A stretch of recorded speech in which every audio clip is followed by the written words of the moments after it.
सो सतगुर माहे समाना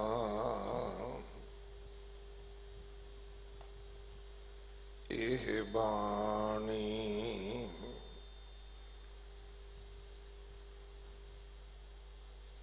जो जियों जाने तिस अंतर रवै हर नामा बाणी गुरु गुरु है बाणी विच बाणी अमृत सारे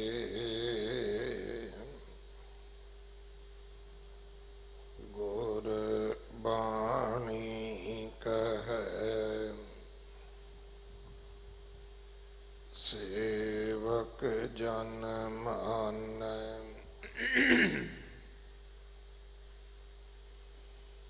परतख गुरु निस्तारे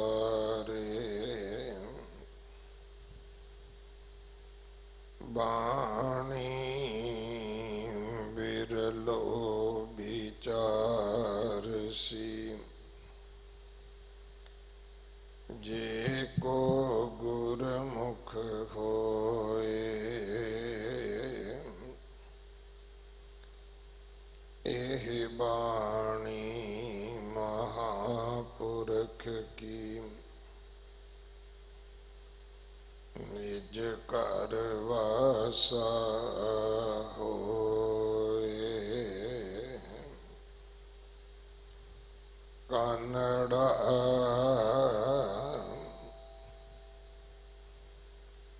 महला पंजवा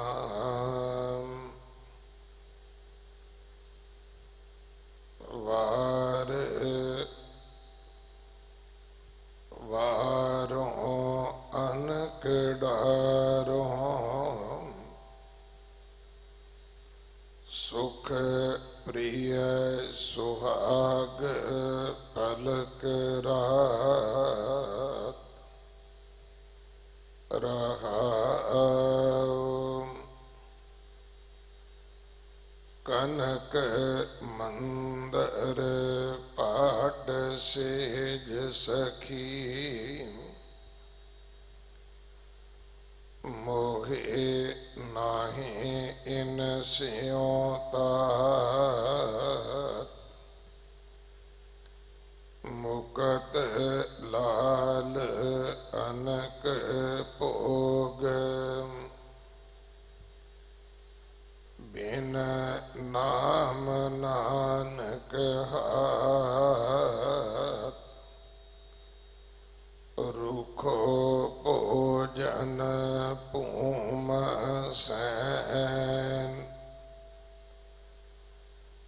सखी प्रिय संग सुख बिहात मुकत लाल अनक भोग बिन नाम नानक हाथ रुखो भोजन पूम सैन सखी प्रिय संग सुख बिहात।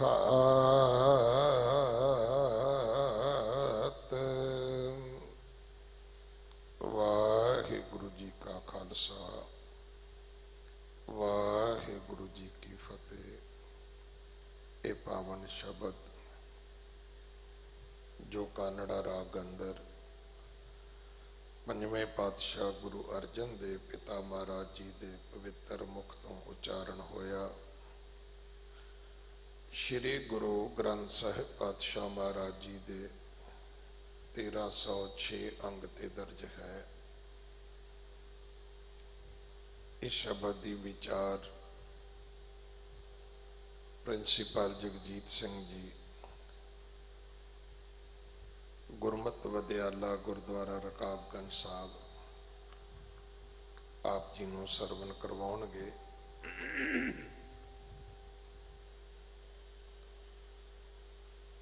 ਇਸ ਕਰੋਨੇ ਦੀ ਮਹਾਮਾਰੀ ਦੇ ਵਿੱਚ ਜਿੱਥੇ ਅੱਜ ਸਾਰਾ ਸੰਸਾਰ ਭੈਭੀਤ ਹੈ, ਉੱਥੇ ਪਰਮੇਸ਼ਰ ਨੇ ਸਿੱਖਾਂ ਦੇ ਉੱਤੇ ਬਹੁਤ ਕਿਰਪਾ ਕੀਤੀ ਹੈ, ਹਿੰਮਤ ਵੀ ਦਿੱਤੀ ਹੈ, ਸਮਰੱਥਾ ਵੀ ਦਿੱਤੀ ਹੈ। ਅੱਜ ਤਕਰੀਬਨ ਪੌਣੇ 3 ਮਹੀਨੇ ਹੋਣ ਲੱਗੇ ਹਨ।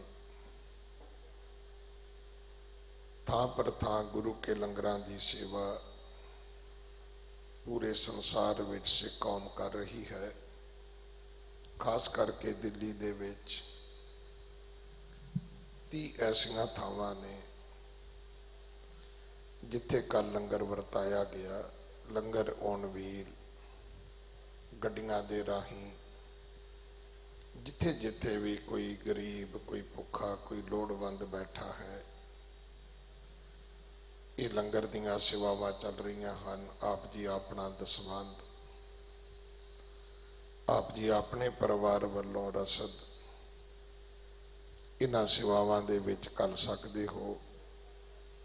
ਖਾਸ ਕਰਕੇ ਬੇਨਤੀ ਹੈ ਕਿ ਆਟਾ ਨਾ ਭੇਜੋ, ਚਾਵਲ, ਦਾਲ, ਮਸਾਲੇ, ਘਿਓ ਭਾਵੇਂ ਰਿਫਾਈਂਡ ਹੋਵੇ, ਸਰੋਂ ਦਾ ਤੇਲ, ਆਟੇ ਤੋਂ ਬਿਨਾਂ ਆਪ ਜੀ ਰਸਦ ਭੇਜੋ।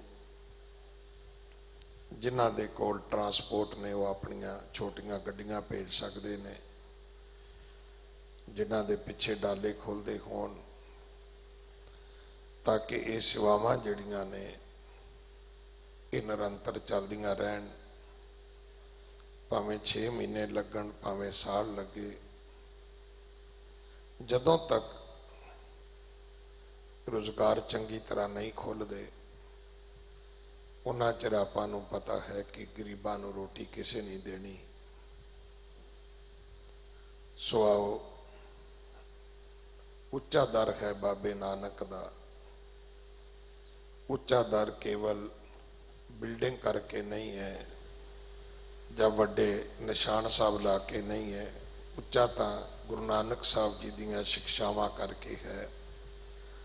ਇੰਨੀਆਂ ਉੱਚੀਆਂ ਸਿੱਖਿਆਵਾਂ ਨੇ ਕਿ ਸਾਰੀ ਦੁਨੀਆ ਦੇ ਵਿੱਚ ਅੱਜ ਖਾਲਸਾ ਜੀ ਦੀ ਇੱਜ਼ਤ ਹੈ, ਸਤਿਕਾਰ ਹੈ, ਔਰ ਸਾਰੀਆਂ ਕੌਮਾਂ ਦੇ ਲੋਕ ਤੁਹਾਨੂੰ ਪਿਆਰ ਕਰਦੇ ਨੇ, ਸਤਿਕਾਰ ਕਰਦੇ ਨੇ। ਉਹਦੀ ਤਰਜਮਾਨੀ ਆਪਾਂ ਸਾਰੇ ਕਰੀਏ, ਸੇਵਾ ਕਰੀਏ ਅੱਗੇ ਹੋ ਕੇ। ਸੱਚੇ ਪਾਤਸ਼ਾਹ ਮਿਹਰ ਕਰਨ, ਸਾਰਿਆਂ ਦੇ ਸਰੀਰਾਂ ਦੀ ਰੱਖਿਆ ਹੋਵੇ, ਪਰਿਵਾਰਾਂ ਦੀ ਰੱਖਿਆ ਹੋਵੇ, ਸੰਸਾਰ ਦੀ ਰੱਖਿਆ ਹੋਵੇ। ਗੁਰੂ ਦਰਬਾਰ ਖੁੱਲ੍ਹ ਚੁੱਕੇ ਨੇ, ਆਪ ਜੀ ਆਓ, ਦਰਸ਼ਨ ਕਰੋ।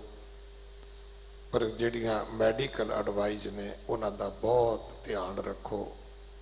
ਜੋੜੇ ਗੱਡੀਆਂ ਵਿੱਚ ਛੱਡ ਕੇ ਆਓ। ਵੱਡੇ ਵੱਡੇ ਪਰਸ ਬੈਗ ਲੈ ਕੇ ਭੈਣੋ ਨਾ ਘਰੋਂ ਤੁਰੋ। ਇਹ ਕਰੋਨੇ ਦੀ ਮਹਾਮਾਰੀ ਦੇ ਵਿੱਚ ਵੀ ਔਰ ਸਮੇਂ ਦੇ ਮੁਤਾਬਕ ਵੀ ਜੋ ਹਾਲਾਤ ਬਣੇ ਨੇ ਇਹ ਸਾਡੇ ਲਈ ਠੀਕ ਨਹੀਂ ਹੈਗਾ। ਸਿਰ ਢੱਕਣ ਵਾਸਤੇ ਰੁਮਾਲ, ਦੁਪੱਟਾ ਸੋਹਣਾ ਸਾਫ ਸੁਥਰਾ ਘਰੋਂ ਲੈ ਕੇ ਆਓ। ਸੋਸ਼ਲ ਡਿਸਟੈਂਸ ਰੱਖੋ। ਥਾਂ ਥਾਂ ਤੇ ਸੈਨੀਟਾਈਜ਼ ਕਰਨ ਵਾਸਤੇ ਮਸ਼ੀਨਾਂ, ਟਨਲ ਬਣੀਆਂ ਹੋਈਆਂ ਨੇ। ਇੱਥੋਂ ਤੱਕ ਮੱਥਾ ਟੇਕਣ ਤੋਂ ਬਾਅਦ ਵੀ ਅਸੀਂ ਮਸ਼ੀਨਾਂ ਲਾ ਦਿੱਤੀਆਂ ਨੇ। ਆਪ ਜੀ ਆਪਣੇ ਹੱਥ ਜ਼ਰੂਰ ਸੈਨੀਟਾਈਜ਼ ਕਰੋ ਤਾਂ ਕਿ ਥੱਲੇ ਹੱਥ ਲਾਉਣ ਨਾਲ ਵੀ ਹੋ ਸਕਦਾ ਤੁਹਾਡੇ ਤੋਂ ਪਹਿਲਾਂ ਕਿਸੇ ਨੇ ਹੱਥ ਲਾਏ ਹੋਣ, ਉਹ ਠੀਕ ਨਾ ਹੋਵੇ। ਸੋ ਸਿਹਤ ਦਾ ਧਿਆਨ ਰੱਖੀਏ, ਅਰਦਾਸ ਕਰੀਏ, ਉੱਠਦੇ ਬਹਿੰਦੇ ਪੜ੍ਹੀਏ। ਗੁਰ ਮੇਰੇ ਸੰਗ ਸਦਾ ਹੈ ਨਾਲੇ, ਸਿਮਰ ਸਿਮਰ ਤਿਤ ਸਦਾ ਸੰਭਾਲੇ। ਆਓ ਗੁਰੂ ਕੇ ਲੰਗਰਾਂ ਦੇ ਵਿੱਚ ਆਪਣੀਆਂ ਸੇਵਾਵਾਂ ਪਾਈਏ। ਅਗਲੇ ਸਮੇਂ ਲਈ ਗੁਰਬਾਣੀ ਵਿਚਾਰ ਸਰਵਣ ਕਰੋ ਜੀ। ਵਾਹਿਗੁਰੂ ਜੀ ਕਾ ਖਾਲਸਾ, ਵਾਹਿਗੁਰੂ ਜੀ ਕੀ ਫਤਿਹ। ਵਾਹਿਗੁਰੂ ਸਾਹਿਬ ਜੀਓ। तेरे कवन कवन गुण कह कह गावां, तू साहिब गुणी निधाना।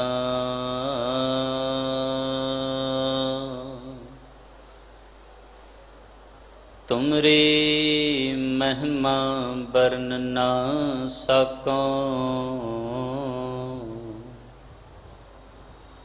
तू ठाकुर ऊच भगवाना।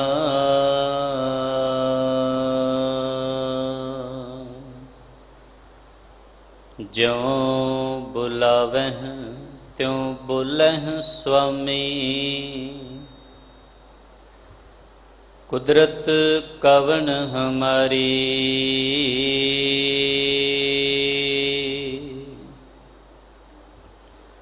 साध संग नानक जस गायो,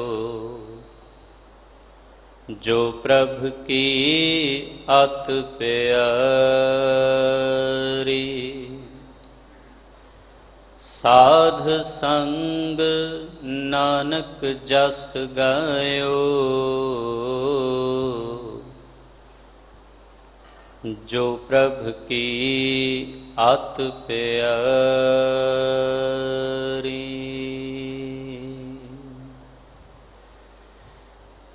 परम सन्मान योग जुगो जुग अटल चवर छतर तख्त के मालिक, हाजरा हजूर ज़ाहरा ज़हूर सर्ब कला भरपूर, नाम बाणी के बोहित कलयुग के तारणहार। हलत पलत के राखे लोक परलोक सहायक, गुरता गद्दी ते विराजमान। साहिबान साहिब मेहरबान साहिब, नजरे इनायत हजूर अनवर वालिए दो जहान। करण कारण पतित पावन भगत वत्सल, किरपा निधान सच्चे पातशाह धन गुरु ग्रंथ साहिब महाराज जी दे पावन पवित्र हजूरी अंदर 8वें गुरु नानक धन गुरु हरकृष्ण साहिब सच्चे पातशाह जी दे पावन पवित्र चरण छो इतिहासक अस्थान गुरुद्वारा श्री बंगला साहिब विखे हाज़रियां भर रही ਅਤੇ दूर दुराडे देशों ਵਿੱਚ ਚੜ੍ਹਦੀ ਕਲਾ टाइम TV ਰਾਹੀਂ गुरबाणी कीर्तन का आनंद माण रहे सतसंगी जनों, आप सारे वडभागी हो जो कि अमृत वेले तो गुरु दरबार विच गुरु चरनां नाल जुड़ करके गुरबाणी सरवण करते हुए जीवन के कुछ सवासां नूं गुरु के लेखे लाउण दा यतन कर रहे हो, उन्हां सवासां नूं सफल बना रहे हो।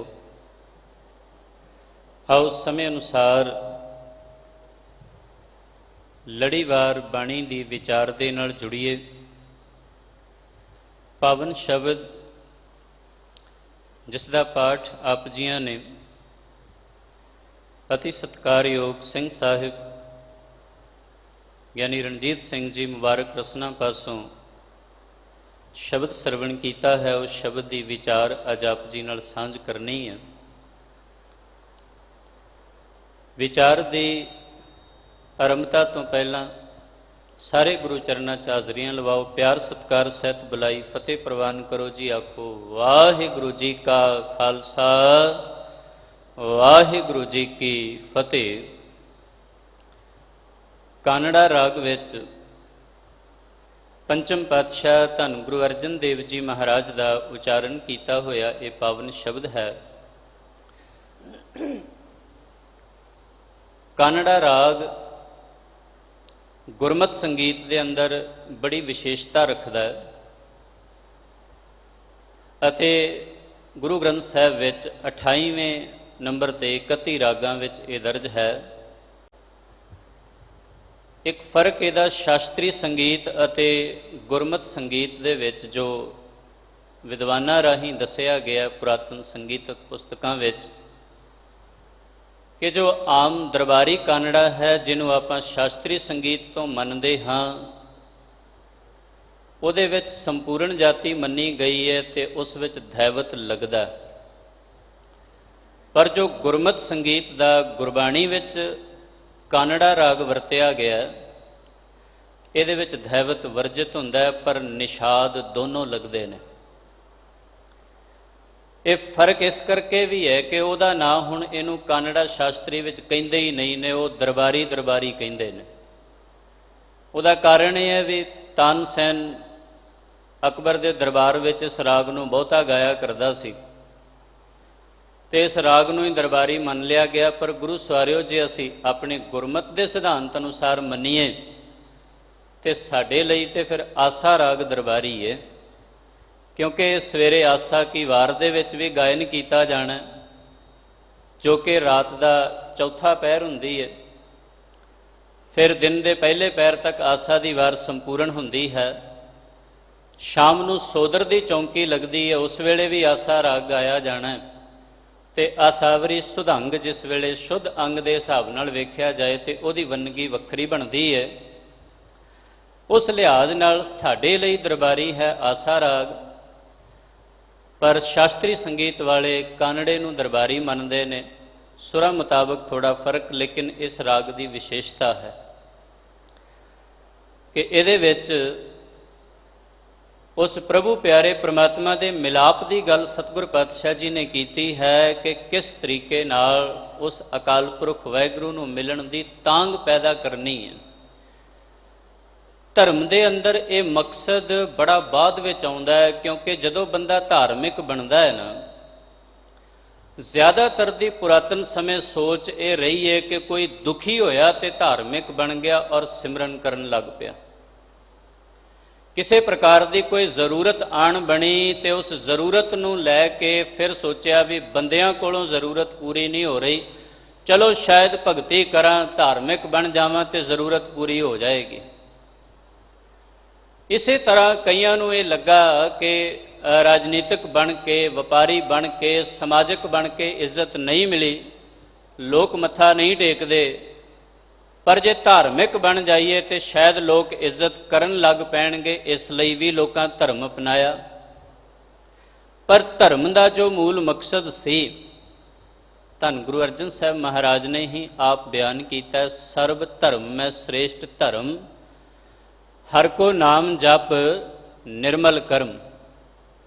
ਵਾਹਿਗੁਰੂ ਦਾ ਨਾਂ ਜਪਣਾ ਔਰ ਨਿਰਮਲ ਕਰਮ ਕਰਨੇ, ਇਹ ਮੂਲ ਸਿਧਾਂਤ ਹੈ ਗੁਰਮਤਿ ਦੇ ਵਿੱਚ। ਸਤਿਗੁਰ ਪਾਤਸ਼ਾਹ ਜੀ ਨੇ ਫਿਰ ਇਹ ਸਪਸ਼ਟ ਕੀਤਾ ਕਿ ਭਈ ਪ੍ਰਾਪਤ ਮਾਨੁਖ ਦੇ ਹੁਰੀਆ ਗੋਬਿੰਦ ਮਿਲਣ ਕੀ, ਇਹ ਤੇਰੀ ਬਰੀਆ। ਇਹ ਭੁੱਲਣਾ ਨਹੀਂ ਚਾਹੀਦਾ ਕਿ ਧਰਮ ਦਾ ਮੂਲ ਮਕਸਦ ਪ੍ਰਮਾਤਮਾ ਦੀ ਪ੍ਰਾਪਤੀ ਹੈ। ਸਾਡੀ ਇਹ ਅੰਤਰਾਤਮਾ ਉਸ ਵਾਹਿਗੁਰੂ ਵਿੱਚ, ਉਸ ਪ੍ਰਮਾਤਮਾ ਵਿੱਚ ਲੀਨ ਹੋ ਜਾਏ, ਇਸ ਵਾਸਤੇ ਮਨੁੱਖ ਨੇ ਭਗਤੀ ਨੂੰ ਅਪਣਾਉਣਾ ਹੈ। ਤੇ ਭਗਤੀ ਦੇ ਇਸੇ ਸਿਧਾਂਤ ਬਾਰੇ ਜਿਸ ਵੇਲੇ ਸਫਲਤਾ ਹਾਸਲ ਹੋਣ ਲੱਗਦੀ ਹੈ, ਬੰਦਾ ਪ੍ਰਮਾਤਮਾ ਦੇ ਨੇੜੇ ਪਹੁੰਚਦਾ ਹੈ, ਤੇ ਉਸ ਸਮੇਂ ਸਤਿਗੁਰ ਪਾਤਸ਼ਾਹ ਜੀ ਨੇ ਜੋ ਲਫ਼ਜ਼ ਵਰਤਿਆ, ਕਹਿੰਦੇ ਨੇ ਵਾਰ ਵਾਰੋਂ ਅਨਿਕ ਡਾਰੋਂ। ਇਸ ਲਫ਼ਜ਼ ਦੀ ਆਪਣੇ ਆਪ ਵਿੱਚ ਬੜੀ ਵਿਸ਼ੇਸ਼ਤਾ, ਹਾਲਾਂਕਿ ਮਹਾਰਾਜ ਦੇ ਮੁਖ ਤੋਂ ਨਿਕਲਿਆ ਇੱਕ ਇੱਕ ਲਫ਼ਜ਼ ਕੀਮਤੀ ਹੈ, ਪਰ ਅਰਥਾਂ ਅੰਦਰ ਬਹੁਭਾਂਤੀ ਅਰਥ ਜਿਹੜੇ ਨੇ ਉਹ ਸ਼ਬਦਾਂ ਦੇ ਅਕਸਰ ਹੁੰਦੇ ਨੇ। ਤੇ ਵਾਰੇ ਜਾਣਾ, ਵਾਰਨੇ ਕਰਨਾ, ਤੇ ਵਾਰ ਲਫ਼ਜ਼ ਜੇ ਆਮ ਪੰਜਾਬੀ ਵਿੱਚ ਦੇਖੀਏ ਤੇ ਕਈ ਵਾਰਾਂ ਇਹ ਕਹਿੰਦੇ ਨੇ ਸ਼ਸਤਰ ਦਾ ਵਾਰ ਵੀ ਹੈ। ਵਾਰ ਕਾਵ ਰਚਨਾ ਵਿੱਚ ਇੱਕ ਪ੍ਰਕਾਰ ਦੀ ਲਿਖੀ ਹੋਈ ਕਵਿਤਾ ਨੂੰ ਵੀ ਕਹਿੰਦੇ ਨੇ। ਵਾਰ ਸੰਗੀਤ ਵਿੱਚ ਢਾਡੀਆਂ ਵੱਲੋਂ ਗਾਈ ਜਾਣ ਵਾਲੀ ਵਾਰ ਵੀ ਕਹੀ ਜਾਂਦੀ ਹੈ। ਰਾਗੀ ਸਿੰਘ ਵੀ ਆਸਾ ਕੀ ਵਾਰ ਜਾਂ ਹੋਰ ਵਾਰਾਂ ਗਾ ਸਕਦੇ ਹਨ। ਇਸੇ ਪ੍ਰਕਾਰ ਨਾਲ ਵਾਰਨੇ ਜਾਣਾ, ਬਲਿਹਾਰ ਜਾਣਾ, ਕਿਉਂਕਿ ਲਫ਼ਜ਼ਾਂ ਦੀ ਆਪੋ ਆਪਣੀ ਵੰਨਗੀ ਹੈ। ਇੱਕ ਵਿਦਵਾਨ ਦੀ ਲਿਖਤ ਹੈ, ਕਹਿੰਦੇ ਨੇ ਲਫ਼ਜ਼ ਦੇ ਕਈ ਅਰਥ ਆਮ ਤੌਰ ਤੇ ਵੇਖੇ ਜਾਂਦੇ ਨੇ। ਜਿਵੇਂ ਉਹ ਕਹਿੰਦਾ ਹੈ ਵੀ ਹਰ ਬੋਲਿਓ, ਹਰ ਨੇ ਸੁਣਿਓ, ਹਰ ਗਇਓ ਹਰੀ ਕੇ ਪਾਸ, ਹਰ ਤੋਂ ਹਰ ਮੈਂ ਮਿਲ ਗਇਓ, ਹਰ ਉੱਠ ਚਲਿਓ ਨਿਰਾਸ। ਹੁਣ ਇਹਦੇ 'ਚ ਹਰੀ ਲਫ਼ਜ਼ ਹੈ, ਪਰ ਅਰਥ ਬਹੁ ਭਾਂਤੀ ਇਸ ਲਈ ਨੇ ਵੀ ਕਹਿੰਦੇ ਨੇ ਪਹਿਲੇ ਹਰੀ ਦੇ ਅਰਥ ਨੇ ਹਰ ਬੋਲਿਓ, ਡੱਡੂ ਬੋਲਿਆ, ਮੇਂਢਕ ਬੋਲਿਆ। ਬਰਸਾਤ ਦੇ ਸਮੇਂ ਹਰ ਨੇ ਸੁਣਿਓ ਲਾਗੇ ਸੱਪ ਸੀ ਕੋਈ, ਉਹਨੇ ਸੁਣਿਆ, ਉਹਨੇ ਵੇਖਿਆ ਵੀ ਮੇਰਾ ਭੋਜਨ ਆ ਗਿਆ। ਤੇ ਹੁਣ ਜਦੋਂ ਹਰ ਗਇਓ ਹਰੀ ਕੇ ਪਾਸ, ਹੁਣ ਸੱਪ ਜਾਣ ਲੱਗਾ ਡੱਡੂ ਕੋਲ ਤੇ ਡੱਡੂ ਨੇ ਛਾਲ ਮਾਰੀ, ਪਾਣੀ 'ਚ ਚਲਾ ਗਿਆ। ਮਜ਼ਮੂਨ ਇਹ ਹੈ ਵੀ ਇੱਕ ਘਟਨਾ ਦਾ ਜ਼ਿਕਰ ਕਵੀ ਨੇ ਲਿਖਿਆ, ਪਰ ਉਹਦੇ 'ਚ ਸ਼ਬਦਾਵਲੀ ਦੀ ਉਹਨੇ ਵਿਦਵਤਾ ਜ਼ਾਹਿਰ ਕੀਤੀ ਹੈ, ਜਿਹਨੂੰ ਸੰਸਕ੍ਰਿਤ ਵਿੱਚ ਪਰਿਆਇਵਾਚੀ ਕਹਿੰਦੇ ਨੇ। ਇੱਕੋ ਚੀਜ਼ ਦੇ ਬਹੁਤੇ ਨਾਮ ਹੋਣੇ, ਉਸੇ ਪ੍ਰਕਾਰ ਨਾਲ ਇੱਕੋ ਸ਼ਬਦ ਦੇ ਬਹੁਤੇ ਅਰਥ ਹੋਣੇ। ਇਸ ਨੂੰ ਮਹਾਨ ਕੋਸ਼ ਵਿੱਚ ਕਾਨ ਸਿੰਘ ਨਾਭਾ ਜੀ ਨੇ, ਜਿਵੇਂ ਸਾਰੰਗ ਲਫ਼ਜ਼ ਹੈ ਉਹਦੇ ਤਕਰੀਬਨ 62 ਅਰਥ ਕੀਤੇ ਨੇ, ਤੇ ਉਹਨਾਂ 62 ਅਰਥਾਂ ਵਿੱਚ ਇੱਕ ਵੰਨਗੀ ਉਹਨਾਂ ਨੇ ਲਿਖੀ ਹੈ, ਕਹਿੰਦੇ ਸਾਰੰਗ ਪੈ ਕਬ, ਸਾਰੰਗ ਪੈ ਚੜ, ਸਾਰੰਗ ਸ਼ਸਤਰਨ ਕੋ ਬਲ ਸਾਰੰਗ, ਸਾਰੰਗ ਜਿਉ ਜਗ ਮੇ ਕੁਲ ਸਾਰੰਗ, ਸਾਰੰਗ ਗਿਆਨ ਪ੍ਰਕਾਸ਼ਨ ਸਾਰੰਗ, ਸਾਰੰਗ ਦਾਸਨ ਕੋ ਸਮਸਾਰੰਗ, ਸਾਰੰਗ ਦੋਖਨ ਕੋ ਪ੍ਰੈ ਸਾਰੰਗ, ਸਾਰੰਗ ਪਾਣ ਭਇਓ ਨਰ ਸਾਰੰਗ, ਸਾਰੰਗ ਸ਼੍ਰੀ ਹਰਗੋਬਿੰਦ ਸਾਰੰਗ। ਧੰਨ ਗੁਰੂ ਹਰਗੋਬਿੰਦ ਸਾਹਿਬ ਸੱਚੇ ਪਾਤਸ਼ਾਹ ਦੀ ਉਪਮਾ ਲਿਖਦੇ ਹੋਏ ਉਹਨਾਂ ਲਫ਼ਜ਼ ਸਾਰੰਗ ਹੀ ਵਰਤਿਆ, ਪਰ ਉਹਦੇ ਵਿੱਚ ਅਰਥ ਬਹੁ ਭਾਂਤੀ ਲਏ ਨੇ ਕਿ ਸਾਰੰਗ ਪੈ ਕਬ, ਕਦੇ ਘੋੜੇ ਤੇ ਸਵਾਰ ਹੁੰਦੇ ਨੇ, ਸਾਰੰਗ ਪੈ ਚੜ, ਕਦੇ ਹਾਥੀ ਤੇ ਚੜ੍ਹਦੇ ਨੇ, ਯਾਨੀ ਸਵਾਰੀ ਕਦੇ ਘੋੜੇ ਦੀ ਕਦੇ ਹਾਥੀ ਦੀ। ਲਫ਼ਜ਼ ਸਾਰੰਗ ਹੀ ਵਰਤਿਆ ਉਹਦੇ ਵਾਸਤੇ। ਕਦੇ ਤੀਰ ਚਲਾਉਂਦੇ ਨੇ, ਕਦੇ ਭਾਲਾ ਚਲਾਉਂਦੇ ਨੇ, ਕਦੇ ਆਪਣੇ ਦਾਸਾਂ ਨਾਲ ਪਿਆਰ ਕਰਦੇ ਹਨ, ਸੇਵਕਾਂ ਨੂੰ ਪਿਆਰ ਕਰਦੇ ਨੇ, ਉਸ ਪਿਆਰ ਦੀ ਭਾਵਨਾ ਨੂੰ, ਉਸ ਪਿਆਰ ਦੇ ਵੇਗ ਨੂੰ ਵੀ ਸਾਰੰਗ ਕਿਹਾ। ਤੇ ਕਦੇ ਉਹਨਾਂ ਦੇ ਦੁੱਖ ਦੂਰ ਕਰਦੇ ਨੇ, ਉਸ ਦੁੱਖ ਭੰਜਨ ਦੀ क्षमता ਹੈ, ਉਸ ਸ਼ਕਤੀ ਨੂੰ ਵੀ ਸਾਰੰਗ ਵਰਤਿਆ। ਤੇ ਇਸੇ ਤਰ੍ਹਾਂ ਸਾਰੇ ਸੰਸਾਰ ਵਿੱਚ ਸਾਰੰਗ ਦੀ ਤਰ੍ਹਾਂ ਯਾਨੀ ਸੂਰਜ ਦੀ ਤਰ੍ਹਾਂ ਚਮਕਦੇ ਨੇ, ਤੇ ਕਦੇ ਚੰਦਰਮਾ ਦੀ ਤਰ੍ਹਾਂ ਬੜੀ ਠੰਡਕ ਦਿੰਦੇ ਹਨ। ਸੋ ਇਸ ਪ੍ਰਕਾਰ ਨਾਲ ਵੱਖ-ਵੱਖ ਢੰਗ ਦੇ ਨਾਲ ਸਾਰੰਗ ਸ਼ਬਦ ਦੀ ਵਰਤੋਂ ਕਰਕੇ ਇੱਕ ਸ਼ਬਦ ਦੇ ਬਹੁ ਭਾਂਤੀ ਅਰਥ ਕਾਨ ਸਿੰਘ ਨਾਭਾ ਹੋਰਾਂ ਨੇ ਲਿਖੇ ਨੇ। ਤੇ ਇਸੇ ਪ੍ਰਕਾਰ ਵਿੱਚ ਬਾਣੀ ਅੰਦਰ ਵੀ ਇੱਕੋ ਲਫ਼ਜ਼ ਦੇ ਕਈ ਪ੍ਰਕਾਰ ਦੇ ਅਰਥ ਆਏ ਨੇ। ਭਾਸ਼ਾ ਦੇ ਲਿਹਾਜ਼ ਨਾਲ ਉਹਨਾਂ ਨੂੰ ਵੇਖਣਾ ਪੈਂਦਾ ਹੈ। ਜਿਵੇਂ ਇੱਕ ਬਚਨ ਹੈ, ਚਰਨ ਧੂੜ ਤੇਰੇ ਜਨ ਕੀ ਹੋਵਾਂ, ਇੱਥੇ ਜਨ ਲਫ਼ਜ਼ ਹੈ ਜੱਜਾ ਤੇ ਨੰਨਾ, ਇਹਦੇ ਅਰਥ ਨੇ ਸੇਵਕ, ਵੀ ਤੇਰੇ ਸੇਵਕ ਦੀ ਹੈ ਵਾਹਿਗੁਰੂ ਮੈਂ ਉਹਦੇ ਚਰਨਾਂ ਦੀ ਧੂੜ ਹੋ ਜਾਵਾਂ ਜਿਹੜਾ ਤੇਰਾ ਸੇਵਕ ਹੈ। ਪਰ ਨਾਲ ਨਾਲ ਮਹਾਰਾਜ ਨੇ ਫਿਰ ਇੱਕ ਥਾਂ ਤੇ ਇਹ ਵੀ ਲਿਖਿਆ ਹੈ ਕਿ ਬਲਵੰਡ ਖੀਵੀ ਨੇਕ ਜਨ, ਇਹ ਲਫ਼ਜ਼ ਫਾਰਸੀ ਤੋਂ ਹੈ, ਉਹਦੇ ਅਰਥ ਨੇ ਇਸਤਰੀ ਔਰਤ। ਲਫ਼ਜ਼ ਉਹੀ ਹੈ, ਸ਼ਬਦਾਵਲੀ ਉਹੀ ਹੈ, ਅਰਥ ਹੋਰ ਨੇ। ਇਸੇ ਪ੍ਰਕਾਰ ਨਾਲ ਮਹਾਰਾਜ ਨੇ ਲਫ਼ਜ਼ ਵਰਤਿਆ ਵਾਰ, ਵਾਰੋਂ। ਵਾਰ ਸ਼ਸਤਰਾਂ ਦਾ ਵਾਰ ਨਹੀਂ, ਵਾਰ ਕਾਵ ਰਚਨਾ ਦੀ ਵਾਰ ਨਹੀਂ, ਵਾਰ ਹੈ ਕੁਰਬਾਨ ਜਾਣਾ, ਬਲਿਹਾਰ ਜਾਣਾ। ਜਿਵੇਂ ਵਿਆਹ ਦੀ ਪਰੰਪਰਾ ਵਿੱਚ ਜਦੋਂ ਪੁੱਤਰ ਘਰ ਆਉਂਦਾ ਹੈ ਬਰਾਤ ਲੈ ਕੇ ਵਾਪਸ, ਤੇ ਉਹਦੇ ਨਾਲ ਉਹਦੀ ਪਤਨੀ ਹੈ ਜੋ ਉਹਨੇ ਵਿਆਹੀ ਹੈ, ਤੇ ਉਸ ਸਮੇਂ ਜਦੋਂ ਘਰ ਦੇ ਵਿੱਚ ਉਹ ਪ੍ਰਵੇਸ਼ ਕਰਦੇ ਨੇ, ਤੇ ਸਾਡੇ ਦੇਸ਼ ਦੀ ਪੁਰਾਤਨ ਪਰੰਪਰਾ, ਇਸ ਦੇਸ਼ ਦੇ ਵਿੱਚ ਕਈ ਪ੍ਰਕਾਰ ਦੀਆਂ ਪਰੰਪਰਾਵਾਂ ਨੇ।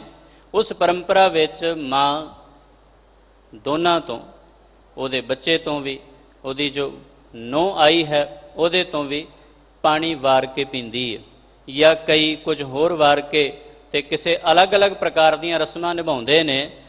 ਉਹਦਾ ਇਹ ਮਕਸਦ ਹੁੰਦਾ ਹੈ ਵੀ ਇਹਨਾਂ ਦੇ ਜਿਹੜੇ ਸਾਰੇ ਦੁੱਖ ਨੇ ਉਹ ਲੈ ਲਵੇ। ਹਾਲਾਂਕਿ ਉਹਦੀ ਆਪਣੀ ਭਾਵਨਾ ਹੈ, ਹਰ ਮਾਂ ਚਾਹੁੰਦੀ ਹੈ ਉਹਦੇ ਬੱਚੇ ਸੁਖੀ ਵਸਣ। ਤੇ ਵਾਰਨੇ ਜਾਣਾ ਇਸੇ ਪ੍ਰਕਾਰ ਨਾਲ ਦੂਸਰੇ ਵਾਰਨੇ, ਕਈ ਸਿਰ ਵਾਰੇ, ਪੈਸੇ ਵਾਰੇ ਤੇ ਸੁੱਟੇ, ਇਸ ਪ੍ਰਕਾਰ ਨਾਲ ਵਿਅਰਥ ਨਹੀਂ ਕਰਨੇ ਚਾਹੀਦੇ। ਇੱਕ ਬੇਨਤੀ ਕਰਾਂ, ਇਸ ਪ੍ਰਥਾਏ ਜਿਵੇਂ ਹੁਣੇ ਸਿੰਘ ਸਾਹਿਬ ਹੋਰਾਂ ਨੇ ਪ੍ਰੇਰਿਤ ਕੀਤਾ ਹੈ ਸੰਗਤਾਂ ਨੂੰ, ਔਰ ਜਦੋਂ ਤੋਂ ਇਹ ਤਕਰੀਬਨ 3 ਮਹੀਨੇ ਤੋਂ ਕਰੋਨਾ ਦਾ ਜੋ ਕਹਿਰ ਵਾਪਰ ਰਿਹਾ, ਉਦੋਂ ਤੋਂ ਹੀ ਸਿੰਘ ਸਾਹਿਬ ਦਾ ਇਹ ਯਤਨ ਰਿਹਾ, ਔਰ ਬੜੀਆਂ ਮਹਾਨ ਸੇਵਾਵਾਂ ਸੰਗਤਾਂ ਦੇ ਰਾਹੀਂ, ਆਪ ਸੰਗਤਾਂ ਦੇ ਰਾਹੀਂ, ਦਿੱਲੀ ਦੀਆਂ ਸੰਗਤਾਂ, ਬਾਹਰ ਦੀਆਂ ਸੰਗਤਾਂ, ਹੋਰ ਜਿਨ੍ਹਾਂ ਨੇ ਵੀ ਇਹ ਸੇਵਾ ਕੀਤੀ ਹੈ। ਕਿਉਂਕਿ ਪ੍ਰੇਰਨਾ ਮਨੁੱਖ ਨੂੰ ਇੱਕ ਮਾਰਗਦਰਸ਼ਨ ਦਿਖਾ ਜਾਏ ਤੇ ਇਹਦਾ ਇੱਕ ਲਾਭ ਇਹ ਹੋ ਜਾਂਦਾ ਹੈ ਕਿ ਅਕਲੀ ਸਾਹਿਬ ਸੇਵੀਐ, ਅਕਲੀ ਪਾਈਐ ਮਾਨ, ਅਕਲੀ ਪੜ੍ਹ ਕੇ ਬੂਝੀਐ, ਅਕਲੀ ਕੀਚੈ ਦਾਨ। ਕਈ ਵਾਰ ਮਾਇਆ ਤੇ ਆ ਜਾਂਦੀ ਹੈ, ਪਰ ਉਹਨੂੰ ਵਰਤਣਾ ਕਿਵੇਂ ਹੈ ਇਹ ਮਨੁੱਖ ਨੂੰ ਨਹੀਂ ਪਤਾ ਹੁੰਦਾ, ਕਿਉਂਕਿ ਮਾਇਆ ਉਂਝ ਸੁੱਟਣ ਵਾਸਤੇ ਨਹੀਂ। ਇਹਦੀ ਸਹੀ ਪ੍ਰਕਾਰ ਨਾਲ ਵਰਤੋਂ ਹੋਵੇ ਤੇ ਫਿਰ ਹੀ ਇਹਨੂੰ ਸਫਲ ਮੰਨਿਆ ਜਾਂਦਾ ਹੈ। ਤੇ ਉਹ ਪ੍ਰੇਰਨਾ ਜੋ ਦਿੱਤੀ ਜਾ ਰਹੀ ਹੈ ਕਈ ਦਿਨਾਂ ਤੋਂ, ਇਹ ਜ਼ਰੂਰੀ ਹੈ। ਗੁਰੂ ਸਵਾਰਿਓ ਵੇਖੋ, ਆਪਣੇ ਆਪ ਵੀ ਸੇਵਾ ਹੋ ਸਕਦੀ ਹੈ, ਕਈ ਇਸ ਪੱਖ ਵਿੱਚ ਰਹਿੰਦੇ ਨੇ, ਲੇਕਿਨ ਜਦੋਂ ਕੋਈ ਕਰਦਾ ਨਾ ਮੈਂ ਸੇਵਾ ਕਰ ਰਿਹਾ ਤੇ ਉੱਥੇ ਮੈਂ ਆ ਜਾਂਦੀ ਹੈ। ਤੇ ਜਦੋਂ ਕੋਈ ਲੈਂਦਾ ਹੈ ਕਿਸੇ ਬੰਦੇ ਕੋਲੋਂ, ਉਹ ਵੀ ਸੋਚਦਾ ਇਹਦਾ ਅਹਿਸਾਨ ਲੈ ਰਿਹਾ, ਪਰ ਜਦੋਂ ਤੁਸੀਂ ਗੁਰੂ ਕੀ ਗੋਲਕ ਵਿੱਚ ਕੁਝ ਪਾ ਦਿੱਤਾ ਨਾ, ਤੇ ਉਸ ਸਮੇਂ ਜਿਹਨੇ ਪਾਇਆ ਉਹਨੇ ਗੁਰੂ ਨੂੰ ਦੇ ਦਿੱਤਾ, ਔਰ ਜੋ ਲਏਗਾ ਉਹ ਗੁਰੂ ਕੋਲੋਂ ਲਏਗਾ, ਤੇ ਜੋ ਹੋ ਗਿਆ ਸਾਰਾ ਕੁਝ ਉਹ ਗੁਰੂ ਦਾ ਹੋਇਆ। ਨਾ ਹਉਮੈ ਦੇਣ ਵਾਲੇ ਨੂੰ ਰਹੇਗੀ ਤੇ ਨਾ ਲੈਣ ਵਾਲੇ ਨੂੰ ਅਹਿਸਾਨ ਮੰਨਣਾ ਪਵੇਗਾ। ਇਸ ਲਈ ਏਕ ਭਾਵਨਾ। ਸੋ ਵਾਰਨੇ ਕੀਤੇ ਜਾਂਦੇ ਸਨ। ਵਾਰ ਲਫ਼ਜ਼ ਸਤਿਗੁਰ ਪਾਤਸ਼ਾਹ ਜੀ ਨੇ ਇੱਥੇ ਜੋ ਵਾਰ ਲਫ਼ਜ਼ ਵਰਤਿਆ, ਵਾਰ ਵਾਰੋਂ ਅਨੇਕ ਡਾਰੋਂ, ਕਹਿੰਦੇ ਕਈ ਪ੍ਰਕਾਰ ਦੇ ਸੁੱਖ ਮੈਂ ਆਪਣੇ ਉਸ ਪ੍ਰਭੂ ਪਿਆਰੇ ਪ੍ਰਮਾਤਮਾ ਤੋਂ ਕੁਰਬਾਨ ਕਰ ਦਿਆਂ, ਅਗਰ ਉਹਦੇ ਨਾਲ ਕਿਤੇ ਕੁਝ ਸਮਾਂ ਬਤੀਤ ਹੋਣ ਨੂੰ ਮਿਲ ਜਾਏ। ਹੁਣ ਇਹ ਦੇਖੋ ਪ੍ਰਕਰਣ ਬੜਾ ਪਿਆਰਾ ਹੈ। ਧਰਮ ਦੀ ਦੁਨੀਆ ਵਿੱਚ ਇਸ ਵਿਸ਼ੇ ਤੇ ਹਾਲਾਂਕਿ ਬਹੁਤ ਘੱਟ ਗੱਲ ਕੀਤੀ ਗਈ ਹੈ ਕਿ ਪ੍ਰਮਾਤਮਾ ਮਿਲੇਗਾ, ਕਿਉਂਕਿ ਅਕਸਰ ਸਵਾਲ ਕਰ ਦਿੰਦੇ ਨੇ ਜੀ ਪ੍ਰਮਾਤਮਾ ਕੈਸਾ ਹੈ, ਇਹ ਤੇ ਉਹ ਜਾਣੇ ਨਾ ਜਿਹਨੂੰ ਦੇਖਿਆ। ਭਾਈ ਗੁਰਦਾਸ ਜੀ ਨੂੰ ਪੁੱਛੋ ਕਿ ਜੀ ਰੱਬ ਕੈਸਾ ਹੈ, ਉਹਨਾਂ ਇਨਕਾਰ ਨਹੀਂ ਕੀਤਾ ਕਿ ਪ੍ਰਮਾਤਮਾ ਨਹੀਂ ਮਿਲਦਾ ਜਾਂ ਉਹਦੇ ਦਰਸ਼ਨ ਨਹੀਂ ਹੁੰਦੇ। ਨਿਰਾਕਾਰ ਹੈ, ਪਰ ਸਤਿਗੁਰ ਪਾਤਸ਼ਾਹ ਕਹਿੰਦੇ ਨੇ ਜਿਹਨੇ ਦਰਸ਼ਨ ਕੀਤੇ ਨੇ ਉਹ ਤੇ ਜਾਣਦਾ ਹੀ ਹੈ ਨਾ। ਹੁਣ ਪ੍ਰਮਾਤਮਾ ਦੀ ਮਰਜ਼ੀ ਕਿਸੇ ਰੂਪ 'ਚ ਵੀ ਦਰਸ਼ਨ ਦੇ ਜਾਏ। ਭਾਈ ਸਾਹਿਬ ਭਾਈ ਗੁਰਦਾਸ ਜੀ ਕਹਿੰਦੇ ਨੇ ਸੁਪਨ ਚਰਿਤਰ ਚਿੱਤਰ ਜੋਈ ਦੇਖੈ ਸੋਈ ਜਾਨੋ, ਦੂਸਰੋ ਨਾ ਦੇਖ ਪਾਵੈ ਕਹੋ ਕੈਸੇ ਜਾਨੀਐ। ਸੁਪਨੇ ਵਿੱਚ ਜਿਹਨੇ ਸੁਪਨਾ ਵੇਖਿਆ ਹੈ ਉਹੀ ਜਾਣਦਾ ਹੈ ਕਿ ਉਹਨੇ ਸੁਪਨੇ 'ਚ ਕੀ ਵੇਖਿਆ। ਭਗਤਾਂ ਨੇ ਪ੍ਰਮਾਤਮਾ ਦੇ ਦਰਸ਼ਨ ਕੀਤੇ ਨੇ, ਔਰ ਸਾਫ਼ ਲਫ਼ਜ਼ਾਂ ਵਿੱਚ ਹੁਣ ਇਸ ਪੰਕਤੀ ਦੇ ਜੋ ਮਰਜ਼ੀ ਅਰਥ ਘੁਮਾ ਫਿਰਾ ਕੇ ਕੋਈ ਕਰਦੇ, ਲੇਕਿਨ ਦਰਸ਼ਨਾਂ ਦੀ ਗੱਲ ਤੇ ਹੈ ਨਾ। ਆਜ ਨਾਮੇ ਬੀਠਲ ਦੇਖਿਆ ਮੂਰਖ ਕੋ ਸਮਝਾਓ ਰੇ। ਹੁਣ ਪ੍ਰਮਾਤਮਾ ਨੂੰ, ਬੀਠਲ ਨੂੰ ਨਾਮਦੇਵ ਜੀ ਨੇ ਜਦੋਂ ਵੇਖਿਆ ਹੈ ਤੇ ਉਹ ਨਾਮਦੇਵ ਜੀ ਜਾਣਨ ਤੇ ਰੱਬ ਜਾਣਨ ਕਿ ਰੂਪ ਕੈਸਾ ਹੈ, ਦੂਜਾ ਤੇ ਨਹੀਂ ਦੇਖ ਸਕਦਾ ਨਾ। ਜਿਵੇਂ ਸੁਪਨਾ ਤੁਹਾਡਾ ਹੈ, ਉਹਦੇ 'ਚ ਮੈਨੂੰ ਕੀ ਪਤਾ ਲੱਗੇਗਾ ਸੁਪਨੇ 'ਚ ਕੀ ਵੇਖਿਆ ਗਿਆ, ਜਾਂ ਸੁਪਨਾ ਮੇਰਾ ਹੈ ਤੇ ਕਿਸੇ ਨੂੰ ਕੀ ਪਤਾ ਲੱਗੇਗਾ ਕਿ ਸੁਪਨੇ 'ਚ ਕੀ ਵੇਖਿਆ। ਇਸ ਲਈ ਨਾਮਦੇਵ ਜੀ ਨੇ ਵੇਖਿਆ, ਪ੍ਰਮਾਤਮਾ ਨੇ ਦਰਸ਼ਨ ਦਿੱਤੇ ਨੇ, ਤੇ ਉਹ ਪ੍ਰਮਾਤਮਾ ਜਾਣੇ ਜਾਂ ਨਾਮਦੇਵ ਜਾਣੇ। ਪੰਜਵੇਂ ਪਾਤਸ਼ਾਹ ਖੁਦ ਕਹਿੰਦੇ ਨੇ ਮੈਂ ਪੇਖਿਓ ਰੀ ਉੱਚਾ, ਮੋਹਨ ਸਭ ਤੇ ਉੱਚਾ। ਹੁਣ ਇਹ ਤੇ ਉਸ ਅਕਾਲ ਪੁਰਖ ਵਾਹਿਗੁਰੂ ਦੇ ਦਰਮਿਆਨ ਦੀ ਗੱਲ ਹੈ ਤੇ ਗੁਰੂ ਅਰਜਨ ਸਾਹਿਬ ਮਹਾਰਾਜ ਦੀ ਗੱਲ ਹੈ। ਉਹ ਜਾਣਨ ਕਿ ਕੈਸਾ ਹੈ। ਹਾਂ, ਜਿਸ ਦਿਨ ਕਿਸੇ ਭਗਤੀ ਕਰਨ ਵਾਲੇ, ਕਿਸੇ ਬਾਣੀ ਦੇ ਰਸੀਏ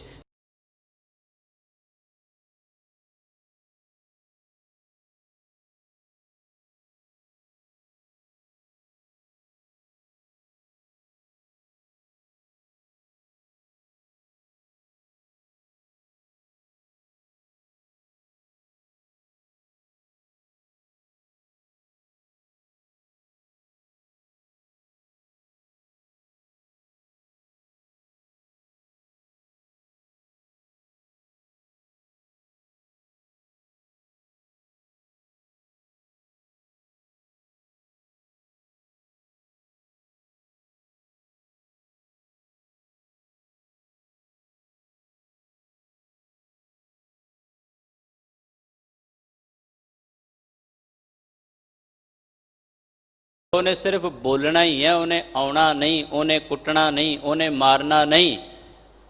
ਤੇ ਉਹ ਹਜ਼ਾਰਾਂ ਮੀਲ ਦੂਰ ਬੈਠਾ ਹੋਇਆ, ਪਰ ਫਿਰ ਵੀ ਉਹਦਾ ਡਰ ਮਹਿਸੂਸ ਤੇ ਹੋਇਆ ਨਾ। ਪ੍ਰਮਾਤਮਾ ਮਹਿਸੂਸ ਹੀ ਕੀਤਾ ਜਾਂਦਾ ਹੈ, ਸਾਰੀ ਕਾਇਨਾਤ ਦਾ ਪਿਤਾ ਹੈ। ਤੇ ਇਸ ਲਈ ਜਦੋਂ ਉਸ ਨੂੰ ਮਹਿਸੂਸ ਕਰਦੇ ਹਾਂ, ਬੰਦਾ ਪਾਪ ਕਰਨ ਤੋਂ ਵੀ ਡਰ ਜਾਂਦਾ ਹੈ, ਮਨੁੱਖ ਕੁਕਰਮ ਕਰਨ ਤੋਂ ਵੀ ਡਰ ਜਾਂਦਾ ਹੈ। ਉਹਦੀ ਮੌਜੂਦਗੀ ਜਦੋਂ ਸਾਨੂੰ ਹੁੰਦੀ ਹੈ, ਉਸ ਵੇਲੇ ਉਸ ਪ੍ਰਮਾਤਮਾ ਦੀ ਮੌਜੂਦਗੀ ਦਾ ਉਹ ਆਨੰਦ ਵੀ ਬੜਾ ਵੱਖਰਾ ਹੈ, ਜੋ ਭਗਤਾਂ ਨੇ ਮਾਣਿਆ। ਉਸ ਆਨੰਦ ਦਾ ਇੱਥੇ ਜ਼ਿਕਰ ਕੀਤਾ ਸਤਿਗੁਰਾਂ ਨੇ। ਮਹਾਰਾਜ ਕਹਿ ਰਹੇ ਨੇ ਕਿ ਸੁਖ ਪ੍ਰੈ ਸੁਹਾਗ ਪਲਕ ਰਾਤ, ਕਿ ਹੇ ਅੰਤਰਾਤਮਾ ਸਖੀ, ਹੇ ਗੁਰਮੁਖ ਪਿਆਰਿਓ, ਜੇ ਕਿਤੇ ਇੱਕ ਪਲਕ ਮਾਤਰ ਸਮਾਂ ਮੈਨੂੰ ਇਸ ਜ਼ਿੰਦਗੀ ਰੂਪੀ ਰਾਤ ਵਿੱਚ ਪ੍ਰਮਾਤਮਾ ਨਾਲ ਬਿਤਾਉਣ ਦਾ ਮਿਲ ਜਾਏ, ਉਸ ਸੁਖ ਤੋਂ ਦੁਨੀਆ ਦੇ ਸਾਰੇ ਸੁਖ ਕੁਰਬਾਨ। ਉਸ ਸੁਖ ਤੋਂ ਜੋ ਪ੍ਰਮਾਤਮਾ ਦੇ ਮਿਲਾਪ ਦੀ ਉਹ ਘੜੀ ਹੈ, ਜੋ ਪ੍ਰਮਾਤਮਾ ਦੇ ਮਿਲਾਪ ਦਾ ਉਹ ਪਲ ਹੈ, ਜਿਸ ਵਕਤ ਏਕ ਜੋਤ ਏਕਾ ਮਿਲੀ ਦੀ ਅਵਸਥਾ ਬਣਦੀ ਹੈ। ਜਿਸ ਵੇਲੇ ਉਸ ਪ੍ਰਮਾਤਮਾ ਵਿੱਚ ਧਿਆਨ ਜੁੜਦਾ ਹੈ, ਭਗਤੀ ਵਿੱਚ ਸੁਰਤ ਜੁੜਦੀ ਹੈ, ਤੇ ਉਸ ਸਮੇਂ ਦੀ ਜੋ ਅਵਸਥਾ ਬਣੀ ਹੈ ਉਹਦਾ ਇੱਥੇ ਜ਼ਿਕਰ ਕੀਤਾ ਹੈ। ਸਤਿਗੁਰ ਪਾਤਸ਼ਾਹ ਜੀ ਨੇ ਉਹਨਾਂ ਅਵਸਥਾਵਾਂ ਨੂੰ ਕਈ ਪ੍ਰਕਾਰ ਨਾਲ ਬਿਆਨ ਕੀਤਾ ਹੈ। ਮਹਾਰਾਜ ਕਹਿੰਦੇ ਨੇ ਕਈ ਵਾਰ ਮਨੁੱਖ ਹਕੀਕਤ ਵਿੱਚ ਵੀ ਨਾ ਦੇਖ ਸਕੇ ਨਾ, ਤੇ ਜਿਵੇਂ ਕੋਈ ਅਮੀਰ ਬਣਨ ਦਾ ਸੁਪਨਾ ਲੈਂਦਾ ਹੈ, ਕੋਈ ਵਿਦਵਾਨ ਬਣਨ ਦਾ ਸੁਪਨਾ ਲੈਂਦਾ ਹੈ, ਕੋਈ ਵਿਗਿਆਨੀ ਬਣਨ ਦਾ ਸੁਪਨਾ ਲੈਂਦਾ ਹੈ, ਕੋਈ ਰਾਜਨੀਤਿਕ ਨੇਤਾ ਬਣਨ ਦਾ ਸੁਪਨਾ ਵੇਖ ਲੈਂਦਾ ਹੈ, ਭਗਤ ਇਸੇ ਤਰ੍ਹਾਂ ਪ੍ਰਮਾਤਮਾ ਨੂੰ ਮਿਲਣ ਦਾ ਸੁਪਨਾ ਵੇਖਦੇ ਨੇ। ਹਾਲਾਂਕਿ ਸੁਪਨਾ ਸੱਚ ਨਹੀਂ, ਗੁਰਮਤਿ ਇਹ ਗੱਲ ਕਹਿੰਦੀ ਹੈ, ਪਰ ਮਹਾਰਾਜ ਨੇ ਕਿਹਾ ਕਿ ਇੱਕ ਭਾਵ ਬਣਦਾ ਹੈ ਸੁਪਨਾ ਵੇਖਣਾ, ਫਿਰ ਉਹਨੂੰ ਹਕੀਕਤ ਵਿੱਚ ਪੂਰਾ ਕਰਨ ਦੀ ਕੋਸ਼ਿਸ਼ ਕਰ ਲੈਣਾ। ਕਿਸੇ ਖਿਲਾੜੀ ਨੇ ਸੋਚਿਆ ਓਲੰਪਿਕ ਵਿੱਚ 골ਡ ਮੈਡਲ ਜਿੱਤਾਂਗਾ, ਉਹਦਾ ਸੁਪਨਾ ਬਣ ਗਿਆ, ਪਰ ਅਜੇ ਤੇ ਉਹ ਨੈਸ਼ਨਲ ਲੈਵਲ ਤੇ ਨਹੀਂ ਆਇਆ, ਪਰ ਕੋਸ਼ਿਸ਼ ਤੇ ਸ਼ੁਰੂ ਕਰ ਦਿੱਤੀ ਨਾ। ਹੁਣ ਜੋ ਕੋਸ਼ਿਸ਼ ਸ਼ੁਰੂ ਕੀਤੀ ਹੈ ਉਸੇ ਕੋਸ਼ਿਸ਼ ਦਾ ਇੱਕ ਹੱਲ ਨਿਕਲੇਗਾ, ਉਹਦਾ ਨਤੀਜਾ ਆਏਗਾ ਕਿ ਭਗਤੀ ਵਧੇਗੀ। ਕਿਵੇਂ? ਨਿਤਨੇਮ ਕਰਨਾ ਲਾਜ਼ਮੀ ਹੈ। 5 ਬਾਣੀਆਂ ਸਵੇਰੇ, ਰਹਿਰਾਸ ਸਾਹਿਬ, ਸੌਣ ਸਮੇਂ ਸੋਹਿਲਾ, ਇਹ ਮਨੁੱਖ ਦਾ, ਸਿੱਖ ਦਾ ਨਿਤਨੇਮ ਹੈ ਜੋ ਰੋਜ਼ਾਨਾ ਕਰਨਾ। ਇਹਦੇ ਤੋਂ ਛੂਟ ਨਹੀਂ, ਜਿਹੜਾ ਨਹੀਂ ਕਰਦਾ ਦੋਸ਼ੀ ਹੈ। ਪਰ ਹੁਣ ਪਿਆਰ ਵੱਧ ਗਿਆ, ਹੁਣ ਅੱਗੇ ਵਧਣਾ ਹੈ, ਪ੍ਰਮਾਤਮਾ ਨੂੰ ਮਹਿਸੂਸ ਕਰਨਾ ਹੈ, ਉਹਦੇ ਮਿਲਾਪ ਨੂੰ ਹਾਸਲ ਕਰਨਾ ਹੈ। ਉਹ ਕਿਵੇਂ ਹੋਏਗਾ? ਫਿਰ ਸੁਖਮਨੀ ਸਾਹਿਬ ਵੀ ਕਰਨ ਲੱਗ ਪਏਗਾ, ਆਸਾ ਕੀ ਵਾਰ ਪੜ੍ਹਨ ਲੱਗ ਜਾਏਗਾ, ਹੋਰ ਕੋਈ ਗੁਰਮੁਖ ਪਿਆਰੇ ਨੇ ਸਹਿਜ ਪਾਠ ਕਰਨ ਲੱਗ ਪੈਣਗੇ, ਕਿਉਂਕਿ ਜੋ ਪ੍ਰਾਪਤ ਹੋਣਾ ਹੈ ਨਾ, ਬਾਣੀ ਨੇ ਗੱਲ ਬਿਲਕੁਲ ਸਪਸ਼ਟ ਕਰ ਦਿੱਤੀ ਹੈ, ਇਸ ਬਾਣੀ ਤੇ ਹਰ ਨਾਮ ਪਾਏਂਦਾ। ਇਸ ਬਾਣੀ ਵਿੱਚੋਂ ਹੀ ਨਾਮ ਦੀ ਪ੍ਰਾਪਤੀ ਹੋਣੀ ਹੈ, ਕਿਸੇ ਹੋਰ ਪਾਸਿਓਂ ਹੋਰ ਕੁਝ ਹਾਸਲ ਨਹੀਂ ਕੀਤਾ ਜਾ ਸਕਦਾ। ਉਸ ਅਕਾਲ ਪੁਰਖ ਪ੍ਰਮਾਤਮਾ ਦੀ ਪ੍ਰਾਪਤੀ ਦੀ ਭਾਵਨਾ ਰੱਖਣ ਵਾਲੇ ਜਿਨ੍ਹਾਂ ਦਾ ਇਹ ਮਕਸਦ ਬਣ ਗਿਆ ਹੈ, ਉਹ ਫਿਰ ਮਹਾਰਾਜ ਦੇ ਸਿਧਾਂਤ ਦਾ ਇੱਕ ਸੁਪਨਾ ਲੈਂਦੇ ਨੇ ਕਿ ਜਾਗਨ ਤੇ ਸੁਪਨਾ ਭਲਾ, ਬਸੀਏ ਪ੍ਰਭ ਸੰਗ। ਹੁਣ ਮਹਾਰਾਜ ਨੇ ਇਸ ਸ਼ਬਦ ਵਿੱਚ ਇਹ ਬਿਆਨ ਕੀਤਾ, ਕਿਉਂ ਜਾਗਣ ਨਾਲੋਂ ਸੁਪਨੇ ਨੂੰ ਤਰਜੀਹ ਕਿਉਂ ਦਿੱਤੀ ਹੈ? ਸੁਪਨੇ ਵਿੱਚ ਤੇ ਹਕੀਕਤ ਹੁੰਦੀ ਨਹੀਂ, ਉਹ ਤੇ ਕੇਵਲ ਸੁਪਨਾ ਹੈ, ਪਰ ਉਹ ਇੱਕ ਖਿਆਲ ਹੈ, ਉਹ ਭਾਵਨਾ ਜ਼ਾਹਿਰ ਕਰਦਾ ਹੈ। ਕਿਉਂਕਿ ਸੁਪਨੇ ਮਾੜੇ ਵੀ ਆ ਸਕਦੇ ਨੇ, ਸੁਪਨੇ ਇਹ ਵੀ ਕਿਸੇ ਦਾ ਕਤਲ ਕਰਦਿਆਂ ਸੁਪਨਾ ਸੋਚ ਰਿਹਾ, ਕੱਲ ਨੂੰ ਪਲੈਨਿੰਗ ਕਰੇਗਾ, ਕਰ ਵੀ ਸਕਦਾ ਹੈ। ਰੋਜ਼ ਚੋਰੀ ਕਰਨ ਵਾਲੇ ਇਸੇ ਪ੍ਰਕਾਰ ਨਾਲ ਪਹਿਲੋਂ ਪਲੈਨਿੰਗ ਕਰਦੇ ਨੇ, ਉਹ ਦਿਮਾਗ ਵਿੱਚ ਸੋਚਦੇ ਨੇ, ਸੁੱਤੇ ਜਾਗਦੇ ਹੀ ਸੋਚਦੇ ਰਹਿੰਦੇ ਨੇ ਕਿਵੇਂ ਕਰਨੀ ਹੈ। ਇਸੇ ਪ੍ਰਕਾਰ ਨਾਲ ਬੁਰਾਈਆਂ ਦੇ ਖਿਆਲ ਪੈਦਾ ਹੋਣੇ ਤੇ ਚੰਗਿਆਈਆਂ ਦੇ ਖਿਆਲ ਪੈਦਾ ਹੋਣੇ। ਭਗਤਾਂ ਦੇ ਮਨ ਵਿੱਚ ਇਸ ਗੱਲ ਦਾ ਸੁਪਨਾ ਵੀ ਆਉਂਦਾ ਹੈ, ਉਹ ਸੋਚਦੇ ਨੇ ਪ੍ਰਮਾਤਮਾ ਮਿਲੇਗਾ ਕਿਵੇਂ। ਜਾਗਨ ਤੇ ਸੁਪਨਾ ਭਲਾ, ਬਸੀਏ ਪ੍ਰਭ ਸੰਗ, ਕਬ ਪੇਖੋਂ ਪ੍ਰਭ ਆਪਣਾ, ਇਹ ਉਹਨਾਂ ਦੀ ਭਾਵਨਾ ਹੈ। ਮਕਸਦ ਇਹ ਹੈ, ਸੁਪਨੇ ਰਾਹੀਂ ਉਸ ਨੂੰ ਕੰਪਲੀਟ ਕਰਨ ਦੀ ਕੋਸ਼ਿਸ਼ ਹੈ, ਤੇ ਜਦੋਂ ਇਹਦੀ ਪ੍ਰਿਪਰੇਸ਼ਨ ਵਿੱਚ ਉਹ ਜੁੜ ਜਾਣਗੇ, ਉਸ ਪ੍ਰੋਸੈਸ ਨੂੰ ਹੀ ਭਗਤੀ ਤੇ ਨਿਰਮਲ ਮਾਰਗ ਕਹਿੰਦੇ ਹਾਂ। ਉਹੀ ਗੁਰੂ ਨਾਨਕ ਸਾਹਿਬ ਮਹਾਰਾਜ ਨੇ ਆਰੰਭ ਕੀਤਾ ਸੀ, ਤੇ ਉਸ ਮਾਰਗ ਦਰਸ਼ਨ ਨੂੰ ਦਸ਼ਾਂ ਪਾਤਸ਼ਾਹੀਆਂ ਨੇ ਆਪਣੇ ਜੀਵਨ ਰਾਹੀਂ ਸਾਨੂੰ ਬਖਸ਼ਿਆ। ਸਤਿਗੁਰ ਪੰਚਮ ਪਾਤਸ਼ਾਹ ਜੀ ਇਸ ਲਈ ਇਹ ਫਰਮਾ ਰਹੇ ਨੇ, ਵਾਰ ਵਾਰੋਂ ਅਨਿਕ ਡਾਰੋਂ ਸੁਖ ਪ੍ਰੈ ਸੁਹਾਗ ਪਲਕ ਰਾਤ। ਮਹਾਰਾਜ ਨੇ ਮੰਨਿਆ ਕਿ ਪ੍ਰਮਾਤਮਾ ਮੇਰਾ ਸੁਹਾਗ ਹੈ, ਮੇਰਾ ਮਾਲਕ ਹੈ, ਮੇਰਾ ਖਸਮ ਹੈ। ਗੁਰਮਤਿ ਦੇ ਸਿਧਾਂਤ ਵਿੱਚ ਰੱਬ ਨੂੰ ਕਈ ਪ੍ਰਕਾਰ ਨਾਲ ਬਿਆਨ ਕੀਤਾ ਗਿਆ। ਕਿਸੇ ਨੇ ਪਿਤਾ ਮੰਨਿਆ ਹੈ, ਕਿਸੇ ਨੇ ਭਰਾ ਮੰਨਿਆ ਹੈ, ਕਿਸੇ ਨੇ ਪ੍ਰਮਾਤਮਾ ਨੂੰ ਕੁਝ ਮੰਨਿਆ। ਬਾਣੀ ਵਿੱਚ ਗੁਰੂ ਨਾਨਕ ਸਾਹਿਬ ਮਹਾਰਾਜ ਨੂੰ ਜਦੋਂ ਭਾਈ ਲਾਲੋ ਜੀ ਨੇ ਪੁੱਛਿਆ ਇਹ ਬਾਣੀ ਕਿਹਦੀ ਹੈ, ਬੜੇ ਪਿਆਰੇ ਬਚਨ ਨੇ, ਤੇ ਮਹਾਰਾਜ ਨੇ ਕਿਹਾ, ਜੈਸੀ ਮੈਂ ਆਵੈ ਖਸਮ ਕੀ ਬਾਣੀ। ਪਤੀ ਮੰਨਿਆ। ਖਸਮ ਉਰਦੂ ਦੇ ਲਫ਼ਜ਼ ਤੋਂ ਲਈਏ, ਫਾਰਸੀ ਤੋਂ ਲਈਏ, ਤੇ ਖਸਮ ਮਾਲਕ ਪਤੀ ਨੂੰ ਕਹਿੰਦੇ ਨੇ। ਸਤਿਗੁਰਾਂ ਨੇ ਉਸ ਅਕਾਲ ਪੁਰਖ ਵਾਹਿਗੁਰੂ ਨੂੰ ਆਪਣਾ ਪਤੀ, ਆਪਣਾ ਮਾਲਕ, ਆਪਣਾ ਭਰਤਾ ਮੰਨਿਆ, ਤੇ ਉਸ ਸਿਧਾਂਤ ਅਨੁਸਾਰ ਸਤਿਗੁਰ ਪਾਤਸ਼ਾਹ ਜੀ ਨੇ ਕਿਹਾ ਵੀ ਪ੍ਰਮਾਤਮਾ ਮੇਰਾ ਸੁਹਾਗ ਹੈ, ਤੇ ਉਹ ਮੇਰੇ ਨਾਲ ਥੋੜੇ ਜਿਹੇ ਪਲ ਵੀ ਬਿਤਾਏ, ਤੇ ਉਸ ਸੁੱਖ ਤੋਂ ਮੈਂ ਆਪਣੇ ਜੀਵਨ ਦੇ ਬਾਕੀ ਦੇ ਸਾਰੇ ਸੁੱਖ ਕੁਰਬਾਨ ਕਰ ਦਿਆਂਗਾ, ਕਿਉਂਕਿ ਪ੍ਰਮਾਤਮਾ ਦੇ ਮਿਲਾਪ ਦਾ ਸੁੱਖ ਬੜਾ ਉੱਤਮ ਹੈ। ਗੁਰੂ ਸਵਾਰਿਓ, ਕਈ ਧਰਮਾਂ ਦੇ ਵਿੱਚ ਅਲੱਗ-ਅਲੱਗ ਸਿਧਾਂਤ ਨੇ, ਪਰ ਗੁਰਮਤਿ ਇਸ ਗੱਲ ਦੀ ਪ੍ਰੋੜਤਾ ਕਰਦੀ ਹੈ ਕਿ ਰੱਬ ਦੇ ਮਿਲਾਪ ਦੀ ਭਾਵਨਾ ਰੱਖਣ ਵਾਲਿਆਂ ਨੂੰ ਉਹ ਅਕਾਲ ਪੁਰਖ ਵਾਹਿਗੁਰੂ ਮਿਲਦਾ ਹੈ। ਹਾਂ, ਮਿਲਣ ਦੇ ਤਰੀਕੇ ਅਲੱਗ-ਅਲੱਗ ਹੋਣਗੇ। ਕਬੀਰ ਸਾਹਿਬ ਨੂੰ ਕਈਆਂ ਨੇ ਕਿਹਾ, ਕਹਿਣ ਲੱਗੇ ਕਬੀਰ ਸਾਹਿਬ ਚਲੋ ਚੱਲੀਏ ਹਜ ਕਰਨ ਚੱਲਦੇ ਹਾਂ, ਤੁਸੀਂ ਅੱਲਾ ਦੀ ਬੰਦਗੀ ਕਰਦੇ ਹੋ, ਉਹਨਾਂ ਦੀ ਬਾਣੀ 'ਚ ਅੱਲਾ ਤੇ ਖੁਦਾ ਲਫ਼ਜ਼ ਹੈ ਵੀ ਹੈ। ਉਹ ਕਹਿੰਦੇ ਭਰਾਵੋ ਚੱਲਿਆ ਤੇ ਸੀ ਮੈਂ ਗਿਆ ਕਈ ਵਾਰ, ਕਬੀਰ ਹਜ ਕਾਬੇ ਹੋਂ ਜਾਏ ਥਾ। ਕਹਿੰਦੇ ਵੀ ਗਏ ਸੀ ਤੇ ਕੀ ਹੋਇਆ? ਗਏ ਨਹੀਂ, ਹਜ ਪੂਰਾ ਨਹੀਂ ਕੀਤਾ। ਕਹਿੰਦੇ ਕਰਨਾ ਕੀ ਸੀ? ਆਗੇ ਮਿਲਿਆ ਖੁਦਾਏ, ਅੱਗੇ ਮਿਲ ਪਿਆ। ਹੁਣ ਖੁਦਾ ਮਿਲਿਆ ਕਬੀਰ ਸਾਹਿਬ ਨੂੰ, ਕੀ ਗੱਲਬਾਤ ਹੋਈ? ਲੇਕਿਨ ਉਹਨਾਂ ਇਹ ਸਪਸ਼ਟ ਕਰ ਦਿੱਤਾ ਕਿ ਮਿਲਦਾ ਹੈ ਔਰ ਮਿਲ ਕੇ ਸਲਾਹ ਵੀ ਦਿੰਦਾ ਆਪਣੇ ਭਗਤਾਂ ਨੂੰ, ਪ੍ਰੇਰਨਾ ਵੀ ਦਿੰਦਾ ਹੈ। ਤੇ ਜੇ ਮਨੁੱਖ ਮਕਸਦ ਹੀ ਨਹੀਂ ਰੱਖੇਗਾ, ਮਕਸਦ ਹੋਏਗਾ ਵੀ ਠੀਕ ਹੈ ਮੈਂ ਧਨੀ ਬਣ ਜਾਵਾਂ, ਇਨਸਾਨ ਬਣ ਜਾਂਦਾ ਹੈ। ਮਨੁੱਖ ਉੱਚ ਅਹੁਦਿਆਂ ਤੇ ਪਹੁੰਚਣਾ ਚਾਹੇ ਭਗਤੀ ਕਰਕੇ ਪਹੁੰਚ ਜਾਂਦਾ ਹੈ, ਹੋਰ ਰਿੱਧੀਆਂ ਸਿੱਧੀਆਂ ਪ੍ਰਾਪਤ ਕਰਨਾ ਚਾਹੇ ਤੇ ਉਹ ਵੀ ਪ੍ਰਾਪਤ ਹੋ ਜਾਂਦੀਆਂ ਨੇ। ਨਾਮ ਦੇ ਵਿੱਚ ਹੈ ਸਾਰੀਆਂ ਹੀ ਬਰਕਤਾਂ ਨੇ, ਪਰ ਜਿਸ ਬੰਦੇ ਨੇ ਮਕਸਦ ਬਣਾ ਲਿਆ ਕਿ ਸੁਖ ਪ੍ਰੈ ਸੁਹਾਗ ਪਲਕ ਰਾਤ, ਥੋੜੀ ਦੇਰ ਪਲਕ ਝਪਕਣ ਮਾਤਰ ਵੀ ਜੇ ਕਿਤੇ ਉਸ ਪ੍ਰਮਾਤਮਾ ਨੂੰ ਮਿਲ ਸਕੀਏ ਤੇ ਉਸ ਸੁਪਨੇ ਵਿੱਚ ਹੀ ਭਾਵੇਂ ਸਹੀ। ਪਰ ਸਿੱਖ ਪੰਥ ਦੇ ਮਹਾਨ ਵਿਦਵਾਨ ਭਾਈ ਸਾਹਿਬ ਭਾਈ ਵੀਰ ਸਿੰਘ ਜੀ, ਉਹਨਾਂ ਨੇ ਵੀ ਇੱਕ ਵੰਨਗੀ ਬਿਆਨ ਕੀਤੀ ਹੈ। ਅਕਸਰ ਵਿਦਵਾਨਾਂ ਪਾਸੋਂ ਆਪ ਜੀ ਸੁਣਦੇ ਹੋ ਕਿ ਸੁਪਨੇ ਵਿੱਚ ਤੁਸੀਂ ਮਿਲੇ ਆਸਾਂ ਨੂੰ, ਅਸੀਂ ਧਾ ਗਲਵੱਕੜੀ ਪਾਈ, ਨਿਰਾ ਨੂਰ ਤੁਸੀਂ ਹੱਥ ਨਾ ਆਏ, ਸਾਡੀ ਕੰਬਦੀ ਰਹੀ ਕਲਾਈ। ਹਾਲਾਂਕਿ ਦੁਨਿਆਵੀ ਕਵੀ ਸਨ ਪਹਿਲਾਂ, ਪਰ ਜਦੋਂ ਬਾਣੀ ਦਾ ਰੰਗ ਚੜਿਆ ਫਿਰ ਉਸ ਵਿਦਵਾਨ ਨੇ ਬਹੁਤ ਸਾਰੀਆਂ ਗੁਰਮਤਿ ਦੀਆਂ ਗੁੰਝਲਾਂ ਖੋਲੀਆਂ ਨੇ ਤੇ ਉਸ ਭਾਵਨਾ ਵਿੱਚ ਉਹਨਾਂ ਨੇ ਵੀ ਆਪਣੀ ਕੋਈ ਦੋ ਲਾਈਨਾਂ ਇਸ ਰੂਪ ਵਿੱਚ ਬਿਆਨ ਕੀਤੀਆਂ ਕਿ ਪ੍ਰਮਾਤਮਾ ਸੁਪਨੇ 'ਚ ਮਿਲਿਆ, ਲੇਕਿਨ ਉਸ ਤੋਂ ਬਾਅਦ ਮੈਂ ਤੈਨੂੰ ਕਿਤੇ ਮਹਿਸੂਸ ਕੀਤਾ, ਪਰ ਮਹਿਸੂਸ ਕਰਨ ਤੋਂ ਬਾਅਦ ਉਹ ਸੁੱਖ ਬਹੁਤੀ ਦੇਰ ਦਾ ਨਾ ਰਿਹਾ। ਇੰਜ ਲੱਗਾ ਜਿਵੇਂ ਆਇਆ ਸੀ ਤੇ ਚਲਾ ਗਿਆ। ਉਸ ਆਨੰਦ ਵਿੱਚ ਹੀ ਹੁਣ ਗਵਾਚੇ ਹੋਏ ਨੇ। ਜਿਵੇਂ ਫਰੀਦ ਸਾਹਿਬ ਨੇ ਇਹ ਭਾਵਨਾ ਬਿਆਨ ਕੀਤੀ ਹੈ ਕਿ ਅਜੈ ਸੋ ਰੱਬ ਨਾ ਬੌੜਿਓ, ਦੇਖ ਬੰਦੇ ਕੇ ਭਾਗ। ਆਇਆ ਨਹੀਂ ਕਿਉਂਕਿ ਮਹਿਸੂਸ ਕਰ ਚੁੱਕੇ ਨੇ। ਹੁਣ ਦੁਬਾਰਾ ਉਸ ਆਨੰਦ ਨੂੰ ਮਾਨਣਾ ਚਾਹੁੰਦੇ ਨੇ ਤੇ ਉਹ ਹੁਣ ਪ੍ਰਮਾਤਮਾ ਦੀ ਮਰਜ਼ੀ ਹੈ। ਦੁਬਾਰਾ ਉਹ ਆਨੰਦ, ਉਹ ਖੇੜਾ, ਉਹ ਆਤਮਕ ਭਗਤੀ, ਉਹ ਆਤਮਕ ਅਵਸਥਾ ਕਦੋਂ ਮਿਲੇ, ਇਹ ਤੇ ਉਸ ਅਕਾਲ ਪੁਰਖ ਵਾਹਿਗੁਰੂ ਦੀ ਮਰਜ਼ੀ ਹੈ ਕਿ ਉਸਨੇ ਇਹ ਬਖਸ਼ਿਸ਼ ਕਦੋਂ ਕਰਨੀ ਹੈ। ਕਿਉਂਕਿ ਜਿਨ੍ਹਾਂ ਕਾਰਨਾਂ ਕਰਕੇ ਮਨੁੱਖ ਨੇ ਇਸ ਮਕਸਦ ਨੂੰ ਪਿੱਛੇ ਰੱਖਿਆ ਹੈ, ਉਹ ਸੰਸਾਰਕ ਮਕਸਦ ਨੇ। ਕੁਝ ਧਨ ਦਾ ਹੈ, ਕੁਝ ਤਨ ਦਾ ਹੈ, ਕੁਝ ਪਰਿਵਾਰ ਦਾ ਹੈ, ਕੁਝ ਸੰਸਾਰ ਦਾ ਹੈ, ਕੁਝ ਹੋਰ ਦੁਨਿਆਵੀ ਸੁੱਖਾਂ ਦਾ ਹੈ। ਇਹਨਾਂ ਸਾਰੇ ਮਕਸਦਾਂ ਨੂੰ ਲੈ ਕੇ ਮਨੁੱਖ ਯਤਨਸ਼ੀਲ ਹੈ, ਉਹਦੇ 'ਚ ਕਾਮਯਾਬੀ ਮਿਲਦੀ ਹੈ, ਕਿਉਂਕਿ ਪ੍ਰਮਾਤਮਾ ਇਨਕਾਰ ਕੁਛ ਨਹੀਂ ਕਰਦਾ।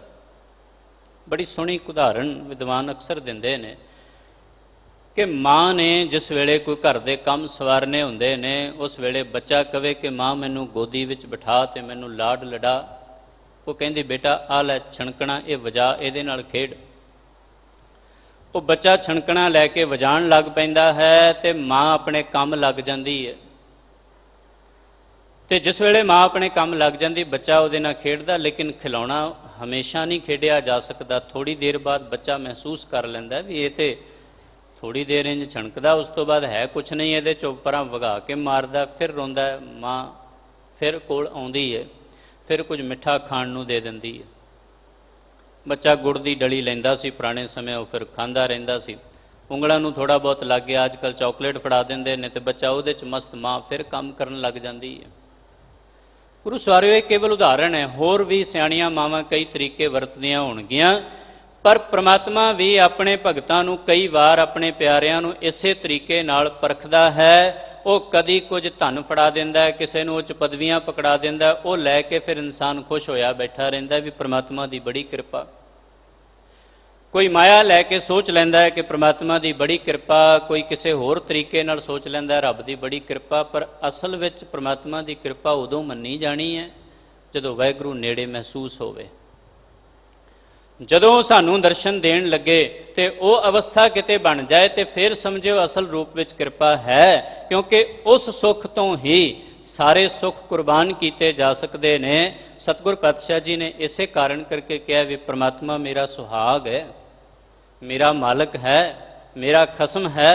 ਤੇ ਜਿਵੇਂ ਭਗਤਾਂ ਨੇ ਤੇ ਬੜੇ ਸਪਸ਼ਟ ਰੂਪ ਵਿੱਚ ਕਿਹਾ ਕਿ ਹਰ ਮੇਰੋ ਪਿਰ ਹਾਂ ਹਰ ਕੀ ਬਹੁਰੀਆ, ਰਾਮ ਬੜੇ ਮੈਂ ਤਨਕ ਲਹੁਰੀਆ, ਵੀ ਮੈਂ ਉਸ ਪ੍ਰਮਾਤਮਾ ਦੀ ਕਿਤੇ ਨਾ ਕਿਤੇ ਉਸ ਇੰਨੇ ਵੱਡੇ ਉਸ ਅਕਾਲ ਪੁਰਖ ਵਾਹਿਗੁਰੂ ਦੇ ਇੱਕ ਸੇਵਕਾ ਹਾਂ, ਉਹਦੀ ਬਹੁਰੀਆ ਹਾਂ।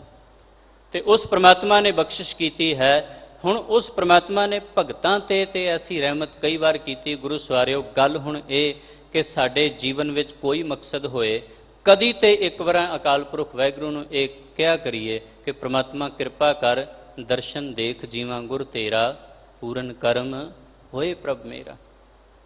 ਇਹ ਕਿਤੇ ਮੇਰੀ ਭਾਵਨਾ ਪੂਰਨ ਹੋ ਜਾਏ ਕਿ ਤੇਰੇ ਦੀਦਾਰ ਪ੍ਰਾਪਤ ਹੋਣ, ਕਿਉਂਕਿ ਉਸ ਅਕਾਲ ਪੁਰਖ ਦੇ ਦਰਸ਼ਨਾਂ ਤੋਂ ਬਿਨਾਂ ਸਭ ਕੁਝ ਅਧੂਰਾ ਜਿਹਾ ਪ੍ਰਤੀਤ ਹੋਏਗਾ। ਮਨੁੱਖ ਉਡੀਕ ਵਿੱਚ ਜ਼ਰੂਰ ਰਹਿੰਦਾ ਹੈ, ਦੋਏ ਦੋਏ ਲੋਚਨ ਪੇਖਾਂ ਹਾਂ ਹਰ ਬਿਨ ਔਰ ਨਾ ਦੇਖਾਂ, ਨੈਣ ਰਹੇ ਰੰਗ ਲਾਈ। ਇਸ ਭਾਵਨਾ ਦਾ ਇੱਥੇ ਜ਼ਿਕਰ ਕੀਤਾ ਸਤਿਗੁਰ ਪਾਤਸ਼ਾਹ ਜੀ ਨੇ, ਤੇ ਇਹਦੇ ਨਾਲ ਨਾਲ ਫਿਰ ਅੱਗੇ ਬਿਆਨ ਕਰਦੇ ਨੇ, ਕਨਕ ਮੰਦਰ ਪਾਟ ਸੇਜ ਸਖੀ, ਮੋਹਿ ਨਾਹੀ ਇਨ ਸਿਉ ਤਾਤ। ਜੋ ਕੁਛ ਵੀ ਕਨਕ ਸੋਨਾ ਹੈ, ਘਰ ਮੰਦਰ ਨੂੰ ਕਿਹਾ ਗਿਆ ਹੈ, ਉਸ ਤੇ ਪਾਟ ਪਟੰਬਰ ਭਾਵ ਕੱਪੜੇ, ਸੇਜ ਘਰ ਦੀ ਸੋਹਣੀ ਸੇਜਾ। ਸਤਿਗੁਰ ਪਾਤਸ਼ਾਹ ਕਹਿੰਦੇ ਨੇ ਵੀ ਮੇਰਾ ਇਹਨਾਂ ਚੀਜ਼ਾਂ ਨਾਲ ਕੋਈ ਵਾਸਤਾ ਨਹੀਂ, ਇਹ ਸੁੱਖ ਦਿੰਦੀਆਂ ਨੇ।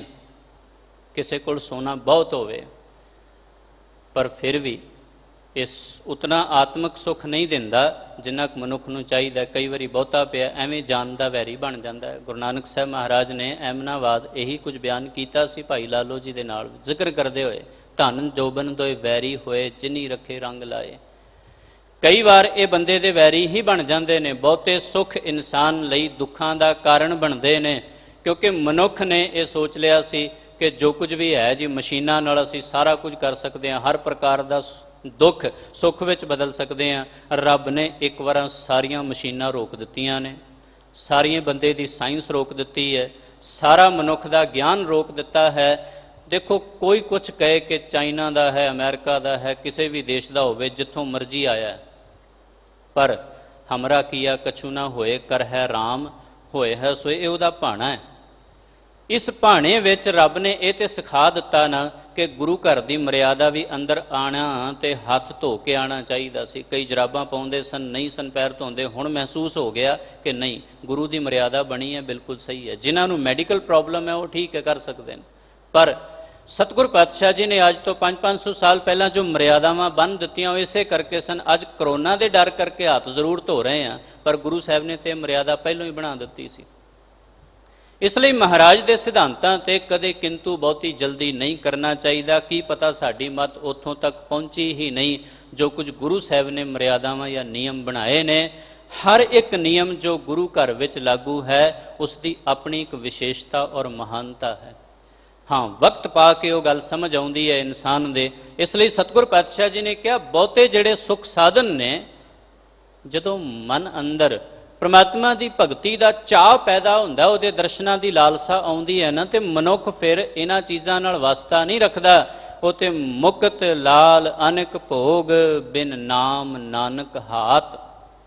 ਕਹਿੰਦੇ ਜੋ ਕੁਛ ਵੀ ਹੈ, ਕੀਮਤੀ ਹੀਰੇ ਜਵਾਹਰਾਤ ਮੋਤੀ, ਇਹਨਾਂ ਸਭਨਾ ਚੀਜ਼ਾਂ ਨਾਲ ਸਤਿਗੁਰ ਸਾਹਿਬ ਕਹਿੰਦੇ ਨੇ ਕੋਈ ਵੀ, ਕਿਉਂਕਿ ਨਾਮ ਤੋਂ ਬਿਨਾਂ ਇਹ ਸਾਰੇ ਖਤਮ ਹੋ ਜਾਣਗੇ, ਸਾਰੇ ਮੁੱਕ ਜਾਣਗੇ। ਤੁਸੀਂ ਵੇਖੋ, ਧਰਤੀ ਦੇ ਅੰਦਰ ਸੋਨਾ ਹੈ, ਪਰ ਕਈ ਵਾਰਾਂ ਵੇਖਣਾ ਪੁਰਾਣੀਆਂ ਜਿਹੜੀਆਂ ਖਾਨਾਂ ਸਨ ਉਹਨਾਂ ਵਿੱਚੋਂ ਸੋਨਾ ਮੁੱਕ ਗਿਆ। ਜਿਹੜੀਆਂ ਕੋਇਲੇ ਦੀਆਂ ਖਾਨਾਂ ਸਨ, ਬੰਦੇ ਨੇ ਕੋਇਲਾ ਸਾੜ ਕੇ ਖਤਮ ਕਰ ਦਿੱਤਾ।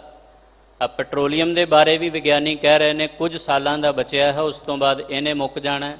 ਹਾਲਾਂਕਿ ਹੋਰ ਦੂਸਰੀ ਚੀਜ਼ ਆਪਸ਼ਨ ਵਿੱਚ ਆ ਜਾਂਦੀ ਹੈ, ਗੈਸ ਆ ਜਾਏਗੀ ਜਾਂ ਕੋਈ ਹੋਰ ਸਾਧਨ ਆ ਜਾਣਗੇ, ਪਰ ਜੋ ਕੁਝ ਵੀ ਹੈ ਉਹ ਹੈ ਤੇ ਫਨਾ ਹੋਣ ਵਾਲਾ ਹੀ ਹੈ ਨਾ। ਇੱਥੋਂ ਤੱਕ ਹੁਣ ਤੇ ਵਿਗਿਆਨੀ ਇਹ ਮੰਨ ਰਹੇ ਨੇ ਕਿ 5 ਕਰੋੜ ਸਾਲ ਪਹਿਲਾਂ ਵੀ ਇਹ ਸੂਰਜ ਬਣਿਆ ਤੇ ਕੁਝ ਸਾਲਾਂ ਬਾਅਦ ਇਹਨੇ ਖਤਮ ਵੀ ਹੋਣਾ ਹੈ। ਇਹ ਕਿਹੜਾ ਸਦਾ ਰਹੇਗਾ? ਤਾਈਓ ਮਹਾਰਾਜ ਨੇ ਕਿਹਾ ਨਾ ਵੀ ਇਹ ਕੇਤੇ ਇੰਦ ਚੰਦ ਸੂਰ ਕੇਤੇ, ਇਹ ਤੇ ਕਈ ਨੇ। ਪ੍ਰਮਾਤਮਾ ਕੋਲ ਹੋਰ ਬੜੇ ਸੂਰਜ ਨੇ, ਆਹ ਵਾਲਾ ਮੁੱਕ ਜਾਏਗਾ, ਉਸ ਤੋਂ ਬਾਅਦ ਕਿਸੇ ਹੋਰ ਸੂਰਜ ਨੂੰ ਲੈ ਕੇ ਫਿਰ ਕੋਈ ਧਰਤੀ ਬਣਾ ਕੇ ਫਿਰ ਆਪਣੀ ਸ੍ਰਿਸ਼ਟੀ ਸਿਰਜ ਲਏਗਾ। ਉਹਦੀ ਆਪਣੀ ਕਾਇਨਾਤ ਹੈ, ਉਹਦੀ ਆਪਣੀ ਦੁਨੀਆ ਹੈ, ਜੋ ਮਰਜ਼ੀ ਪਿਆ ਕਰੇ। ਲੇਕਿਨ ਜਿੰਨਾ ਚਿਰ ਅਸੀਂ ਉਹਦੀ ਇਸ ਦੁਨੀਆ ਵਿੱਚ ਹਾਂ ਤੇ ਉਹਦੇ ਭੇਜੇ ਹੋਏ ਸਿਧਾਂਤ ਗੁਰੂ ਦੇ ਜ਼ਰੀਏ ਬਾਣੀ ਦੇ ਰੂਪ ਵਿੱਚ ਜੋ ਸਾਨੂੰ ਪ੍ਰਾਪਤ ਹੋਏ ਨੇ ਉਹ ਮੰਨਣੇ ਪੈਣਗੇ। ਬਿਨਾਂ ਮੰਨਿਆ ਫਿਰ ਪ੍ਰਮਾਤਮਾ ਦੀ ਹੁਕਮ ਅਦੂਲੀ ਹੈ, ਤੇ ਹੁਕਮ ਅਦੂਲੀ ਬੰਦਾ ਕਿਸੇ ਦੀ ਵੀ ਕਰਕੇ ਵੇਖੇ। ਜਿਹਦੇ ਅੰਡਰ ਰਹਿ ਰਿਹਾ ਹੈ ਉਹਦਾ ਹੁਕਮ ਮੰਨਣਾ ਜ਼ਰੂਰੀ ਹੈ। ਇਸ ਕਾਇਨਾਤ ਵਿੱਚ ਅਸੀਂ ਪ੍ਰਮਾਤਮਾ ਦੇ ਅਧੀਨ ਹਾਂ, ਚਾਹ ਕੇ ਵੀ ਤੇ ਨਾ ਚਾਹ ਕੇ ਵੀ, ਦੋਨੋਂ ਪੱਖ ਵਿੱਚ ਪ੍ਰਮਾਤਮਾ ਦਾ ਹੁਕਮ ਮੰਨਣਾ ਪੈਣਾ। ਇਸ ਲਈ ਇਹਨਾਂ ਸੰਸਾਰਕ ਪਦਾਰਥਾਂ ਵਿੱਚ ਉਹ ਸੁੱਖ ਨਹੀਂ, ਇਹ ਤਾਂ ਸਾਰੇ ਦੇ ਸਾਰੇ ਬਿਨਸ ਜਾਣਗੇ, ਖਤਮ ਹੋ ਜਾਣਗੇ। ਸਤਿਗੁਰ ਪਾਤਸ਼ਾਹ ਜੀ ਨੇ ਇਸ ਲਈ ਇਹ ਫਰਮਾਇਆ ਕਿ ਬਿਨ ਨਾਮ ਨਾਨਕ ਹਾਤ, ਹਾਤ ਕਹਿੰਦੇ ਨੇ ਹੱਤਿਆ, ਖਤਮ ਹੋ ਜਾਣਾ, ਮਿਟ ਜਾਣਾ, ਫਨਾ ਹੋ ਜਾਣਾ। ਜੋ ਕੁਛ ਵੀ ਹੈ ਨਾਮ ਤੋਂ ਬਿਨਾ ਸਭ ਕੁਝ ਫਨਾ ਹੋ ਜਾਏਗਾ, ਸਭ ਮਿੱਟੀ ਵਿੱਚ ਮਿਲ ਜਾਣਾ। ਬੇਸ਼ੱਕ ਮਨੁੱਖ ਮਿੱਟੀ ਤੋਂ ਬੜਾ ਪਰਹੇਜ਼ ਕਰਦਾ ਹੈ, ਪਰ ਮਿਲਣਾ ਇਹਨੇ ਮਿੱਟੀ ਵਿੱਚ ਹੀ ਹੈ। ਇੱਕ ਸ਼ਾਇਰ ਨੇ ਬੜਾ ਖੂਬਸੂਰਤ ਲਿਖਿਆ, ਉਹ ਕਹਿੰਦਾ ਹਜ਼ਰਤ ਇਨਸਾਨ ਕਾ ਕਿਤਨਾ ਤਕੱਬਰ ਤੇਜ਼ ਹੈ। ਹੰਕਾਰ, ਉਹਦੀ ਹਉਮੈ ਵੀ ਮੈਂ ਬੜਾ ਸਿਆਣਾ, ਮੈਂ ਬੜਾ ਸੋਹਣਾ, ਮੈਂ ਬੜਾ ਵਿਸ਼ੇਸ਼। हजरत इंसान का कितना तकब्बर तेज है, खाक का पुतला बना फिर खाक से परहेज है। भी ये मिट्टी का ही पुतला बनया, मिट्टी तो परहेज करदा। रब ने सारियां नूं बनाया ही इस मिट्टी नाल है। ते जिहड़े लोग कहंदे ना डाउन टू अर्थ, ਉਹਦਾ मतलब ही ये है भी तू निमरता विच रह। मिट्टी निमरता च रहिंदी है। भाई गुरदास जी नूं पुछो, धरती पैरां हेठ है, धरती हेठ वसंदा पानी। ਤੇ ਉਹ ਜੋ ਹੁਣ ਧਰਤੀ ਪੈਰਾਂ ਹੇਠ ਰਹਿੰਦੀ ਹੈ ਨਾ, ਉਹ ਤੇ ਨਹੀਂ ਕਹਿੰਦੀ ਵੀ ਮੈਂ ਪੈਰਾਂ ਹੇਠ ਕਿਉਂ ਹਾਂ, ਪਰ ਫਿਰ ਵੀ ਉਹ ਪੂਜਣਯੋਗ ਹੈ, ਉਹ ਸਤਿਕਾਰਯੋਗ ਹੈ, ਕਿਉਂਕਿ ਅੰਨ ਪਾਣੀ ਦਿੰਦੀ ਹੈ, ਉਹਨੂੰ ਮਾਤਾ ਦਾ ਦਰਜਾ ਦਿੱਤਾ ਗਿਆ। ਸਮਾਜਿਕ ਤੌਰ ਤੇ ਵੀ, ਧਾਰਮਿਕ ਤੌਰ ਤੇ ਵੀ, ਵਿਗਿਆਨਿਕ ਪੱਖ ਤੋਂ ਵੀ ਧਰਤੀ ਦੀ ਇੱਕ ਮਹਾਨਤਾ ਹੈ। ਲੇਕਿਨ ਮਨੁੱਖ ਨੇ ਹਰ ਪਾਸੇ ਪੱਥਰਾਂ ਨੂੰ ਵਿਛਾ ਦਿੱਤਾ, ਜਿਹਦੇ ਕਰਕੇ ਤਾਪਮਾਨ ਧਰਤੀ ਦਾ ਵਧਿਆ, ਗਲੇਸ਼ੀਅਰ ਪਿਘਲੇ, ਧਰਤੀ ਡੁੱਬਣ ਦੇ ਕਿਨਾਰੇ ਪਹੁੰਚੀ। ਕਾਇਨਾਤ ਨੂੰ ਜਿਤਨਾ ਇਨਸਾਨ ਨੇ ਆਪਣੇ ਤੋਂ ਦੂਰ ਕੀਤਾ, ਹਰਿਆਲੀ ਪਹਿਲੋਂ ਕੱਟ ਕੇ ਪਾਸੇ ਕਰਤੀ, ਹੁਣ ਕਹਿਣਾ ਪੈ ਰਿਹਾ ਪੇੜ ਲਗਾਓ, ਪੇੜ ਲਗਾਓ। ਰੱਬ ਤੋਂ ਕਿੰਨਾ ਕੁ ਦੂਰ ਜਾਵਾਂਗੇ? ਜੇ ਪ੍ਰਮਾਤਮਾ ਤੋਂ ਦੂਰ ਗਏ, ਸਭ ਕੁਝ ਫਨਾ ਕਰ ਦੇਣਾ। ਔਰ ਫਨਾ ਹੋਣ ਦੀਆਂ ਨਿਸ਼ਾਨੀਆਂ ਇਸੇ ਪ੍ਰਕਾਰ ਦੀਆਂ ਨੇ, ਜਿੰਨੀ ਮਰਜ਼ੀ ਇਨਸਾਨ ਦੀ ਸਾਇੰਸ ਅੱਗੇ ਚਲੀ ਜਾਏ, ਰੱਬ ਤੋਂ ਅੱਗੇ ਨਹੀਂ ਜਾ ਸਕਦੇ। ਉਹਦੇ ਨਿਯਮਾਂ ਵਿੱਚ ਰਹਿਣ ਦਾ ਯਤਨ ਕਰਨਾ ਚਾਹੀਦਾ। ਇਨਸਾਨ ਨੂੰ ਵਾਪਸ ਉੱਥੇ ਹੀ ਆਉਣਾ ਪਏਗਾ ਜਿੱਥੋਂ ਇਨਸਾਨ ਚੱਲਣਾ ਸ਼ੁਰੂ ਹੋਇਆ ਸੀ। ਵਿਗਿਆਨੀ ਇਹ ਕਹਿੰਦੇ ਨੇ ਕਿ ਪੱਥਰ ਨੂੰ ਗੋਲ ਕਰਕੇ ਇਨਸਾਨ ਨੇ ਉਹਦੇ ਚੱਕੀ ਦੇ ਪੱਥਰ ਬਣਾਏ ਤੇ ਉਹਦੇ ਹੀ ਪਹੀਏ ਵੀ ਪਹਿਲੋਂ ਬਣੇ। ਉਸ ਤੋਂ ਬਾਅਦ ਅੱਜ ਜਹਾਜ਼ਾਂ ਤੱਕ ਪਹੁੰਚ ਗਿਆ ਹੈ ਤੇ ਤੁਰਨਾ ਮਨੁੱਖ ਦਾ ਆਸਾਨ ਹੋ ਗਿਆ। ਬੰਦੇ ਨੇ ਤੁਰਨਾ ਬੰਦ ਕਰ ਦਿੱਤਾ, ਬਹਿ ਗਿਆ। ਜਦੋਂ ਬਹਿ ਗਿਆ ਤੇ ਜੋ ਰੋਟੀ ਖਾਧੀ ਪਚੀ ਤੇ ਉਹ ਜੋ ਅੰਦਰ ਤਾਕਤ ਆਈ ਉਹ ਬਲੱਡ ਵਿੱਚ ਮਿਲ ਗਈ, ਉਹਦੀ ਬਣੀ ਬਲੱਡ ਸ਼ੂਗਰ। ਤੁਰਨਾ ਫਿਰਨਾ ਬੰਦ ਕਰ ਦੇ ਨਾ ਕੋਈ ਇਨਸਾਨ ਤੇ ਉਹਦੀ ਸ਼ੂਗਰ ਬਣਨੀ ਸ਼ੁਰੂ ਹੋ ਜਾਂਦੀ। ਰੱਬ ਕਹਿੰਦਾ ਵੀ ਠੀਕ ਹੈ, ਤੂੰ ਬੈਠਣਾ ਚਾਹਿਆ ਸਾਧਨਾ ਦੇ ਕਰਕੇ, ਸੁੱਖ ਸੁਵਿਧਾ ਦੇ ਸਾਧਨ ਲੈ ਕੇ, ਹੁਣ ਡਾਕਟਰ ਕੋਲ ਗਿਆ ਤੇ ਉਹ ਕਹਿੰਦਾ ਜੀ ਹੁਣ 4 ਕਿਲੋਮੀਟਰ ਸਵੇਰੇ ਸੈਰ ਕਰੋ। ਪਰਮਾਤਮਾ ਨੇ ਐਸੀ ਚੀਜ਼ ਪੈਦਾ ਕਰ ਦਿੱਤੀ, ਬੇਟਾ ਫੇਰ ਤੁਰ। ਸਾਰੀ ਦੁਨੀਆ ਹੁਣ ਸਵੇਰੇ ਸਵੇਰੇ ਭੱਜਣ ਤੇ ਲਾ ਦਿੱਤੀ ਹੈ। ਜਿੱਥੋਂ ਤੁਰੇ ਸਾਂ ਪੈਦਲ ਹੋ ਕੇ ਔਰ ਜਹਾਜ਼ਾਂ ਤੱਕ ਪਹੁੰਚੇ, ਪਰਮਾਤਮਾ ਨੇ ਫਿਰ ਪੈਦਲ ਪਹੁੰਚਾ ਦਿੱਤਾ।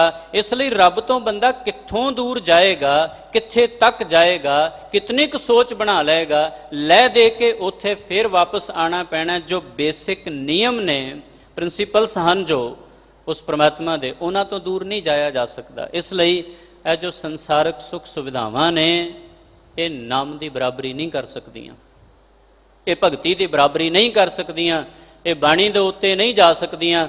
ਅਸਲ ਜੋ ਸੁੱਖ ਪ੍ਰਾਪਤ ਹੋਏਗਾ, ਧੰਨ ਗੁਰੂ ਅਰਜਨ ਦੇਵ ਜੀ ਮਹਾਰਾਜ ਇਸੇ ਲਈ ਕਹਿ ਰਹੇ ਹਨ ਕਿ ਜੋ ਕੁਛ ਵੀ ਹੈ ਇੱਥੇ ਸੰਸਾਰ ਵਿੱਚ, ਮੁਕਤ ਲਾਲ ਅਨਕ ਭੋਗ, ਬਿਨ ਨਾਮ ਨਾਨਕ ਹਾਤ, ਇਹਨੇ ਸਾਨੂੰ ਫਨਾ ਕਰ ਦੇਣਾ।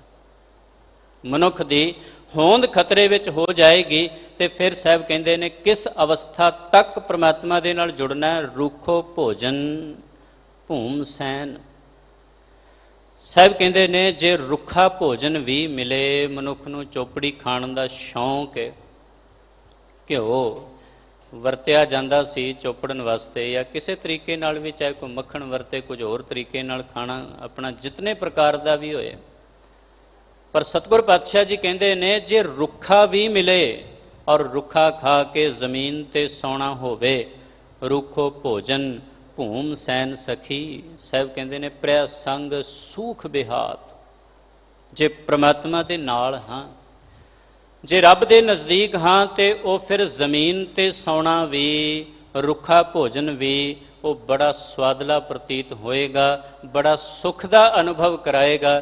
ਹੁਣ ਇਹ ਜੋ ਜ਼ਮੀਨ ਤੇ ਸੌਣਾ ਤੇ ਰੁੱਖੋ ਭੋਜਨ, ਵੇਖੋ ਫਿਰ ਉਹ ਇਤਿਹਾਸ ਦੀ ਇੱਕ ਘਟਨਾ ਚੇਤੇ ਆ ਗਈ। ਗੁਰੂ ਸਵਾਰਿਓ ਜਦੋਂ ਚਮਕੌਰ ਤੋਂ ਕਲਗੀਧਰ ਪਾਤਸ਼ਾਹ ਨਿਕਲੇ ਨੇ ਤੇ ਗੁਰੂ ਸਾਹਿਬ ਨੇ ਉਦੋਂ ਜੋੜਾ ਉਤਾਰਿਆ, ਐਸਾ ਵਿਦਵਾਨ ਲਿਖਦੇ ਨੇ। ਉਹਦਾ ਰੀਜ਼ਨ ਉਹਨਾਂ ਇਹ ਮੰਨਿਆ ਵੀ ਗੁਰੂ ਸਾਹਿਬ ਨੇ ਜਾਣਿਆ ਵੀ ਸ਼ਹੀਦ ਸਿੰਘ ਜੋ ਪਏ ਨੇ, ਕਿਸੇ ਦੇ ਕੇਸ ਪਏ ਨੇ, ਕਿਸੇ ਦੀ ਦਸਤਾਰ ਹੈ, ਕੋਈ ਕਿਸੇ ਪਾਸੇ ਕਕਾਰ ਪਏ ਨੇ, ਉਹਨਾਂ ਸਭਨਾਂ ਉੱਤੇ ਪੈਰ ਨਾ ਆਏ, ਰਾਤਰੀ ਦੇ ਸਮੇਂ ਨਿਕਲਣਾ ਤੇ ਅਦਬ ਸਹਿਤ ਮਹਾਰਾਜ ਨੇ ਜੋੜਾ ਉਤਾਰਿਆ।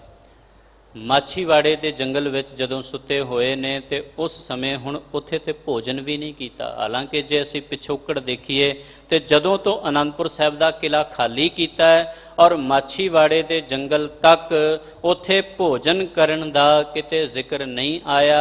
ਅਥਾਰਟੀਕਲੀ ਕਿਤੇ ਵੀ ਇਹ ਲਿਖਿਆ ਨਹੀਂ ਕਿ ਕਿਸ ਸਮੇਂ ਮਹਾਰਾਜ ਨੇ ਭੋਜਨ ਕੀਤਾ। ਕਈ ਦਿਨਾਂ ਦੀ ਭੁੱਖ ਹੰਢਾ ਕੇ ਸਤਿਗੁਰ ਪਾਤਸ਼ਾਹ ਜੀ ਮਾਛੀਵਾੜੇ ਦੇ ਜੰਗਲ ਤੱਕ ਪਹੁੰਚੇ ਨੇ, ਪਰ ਉੱਥੇ ਉਸ ਜ਼ਮੀਨ ਤੇ ਸੌਂ ਕੇ ਵੀ ਕੀ ਕਹਿੰਦੇ ਨੇ, ਮਿੱਤਰ ਪਿਆਰੇ ਨੂੰ ਹਾਲ ਮੁਰੀਦਾਂ ਦਾ ਕਹਿਣਾ, ਤੁਧ ਬਿਨ ਰੋਗ ਰਜਾਈਆਂ ਦੇ ਉੱਡਣ, ਨਾਗ ਨਿਵਾਸਾਂ ਦੇ ਰਹਿਣਾ।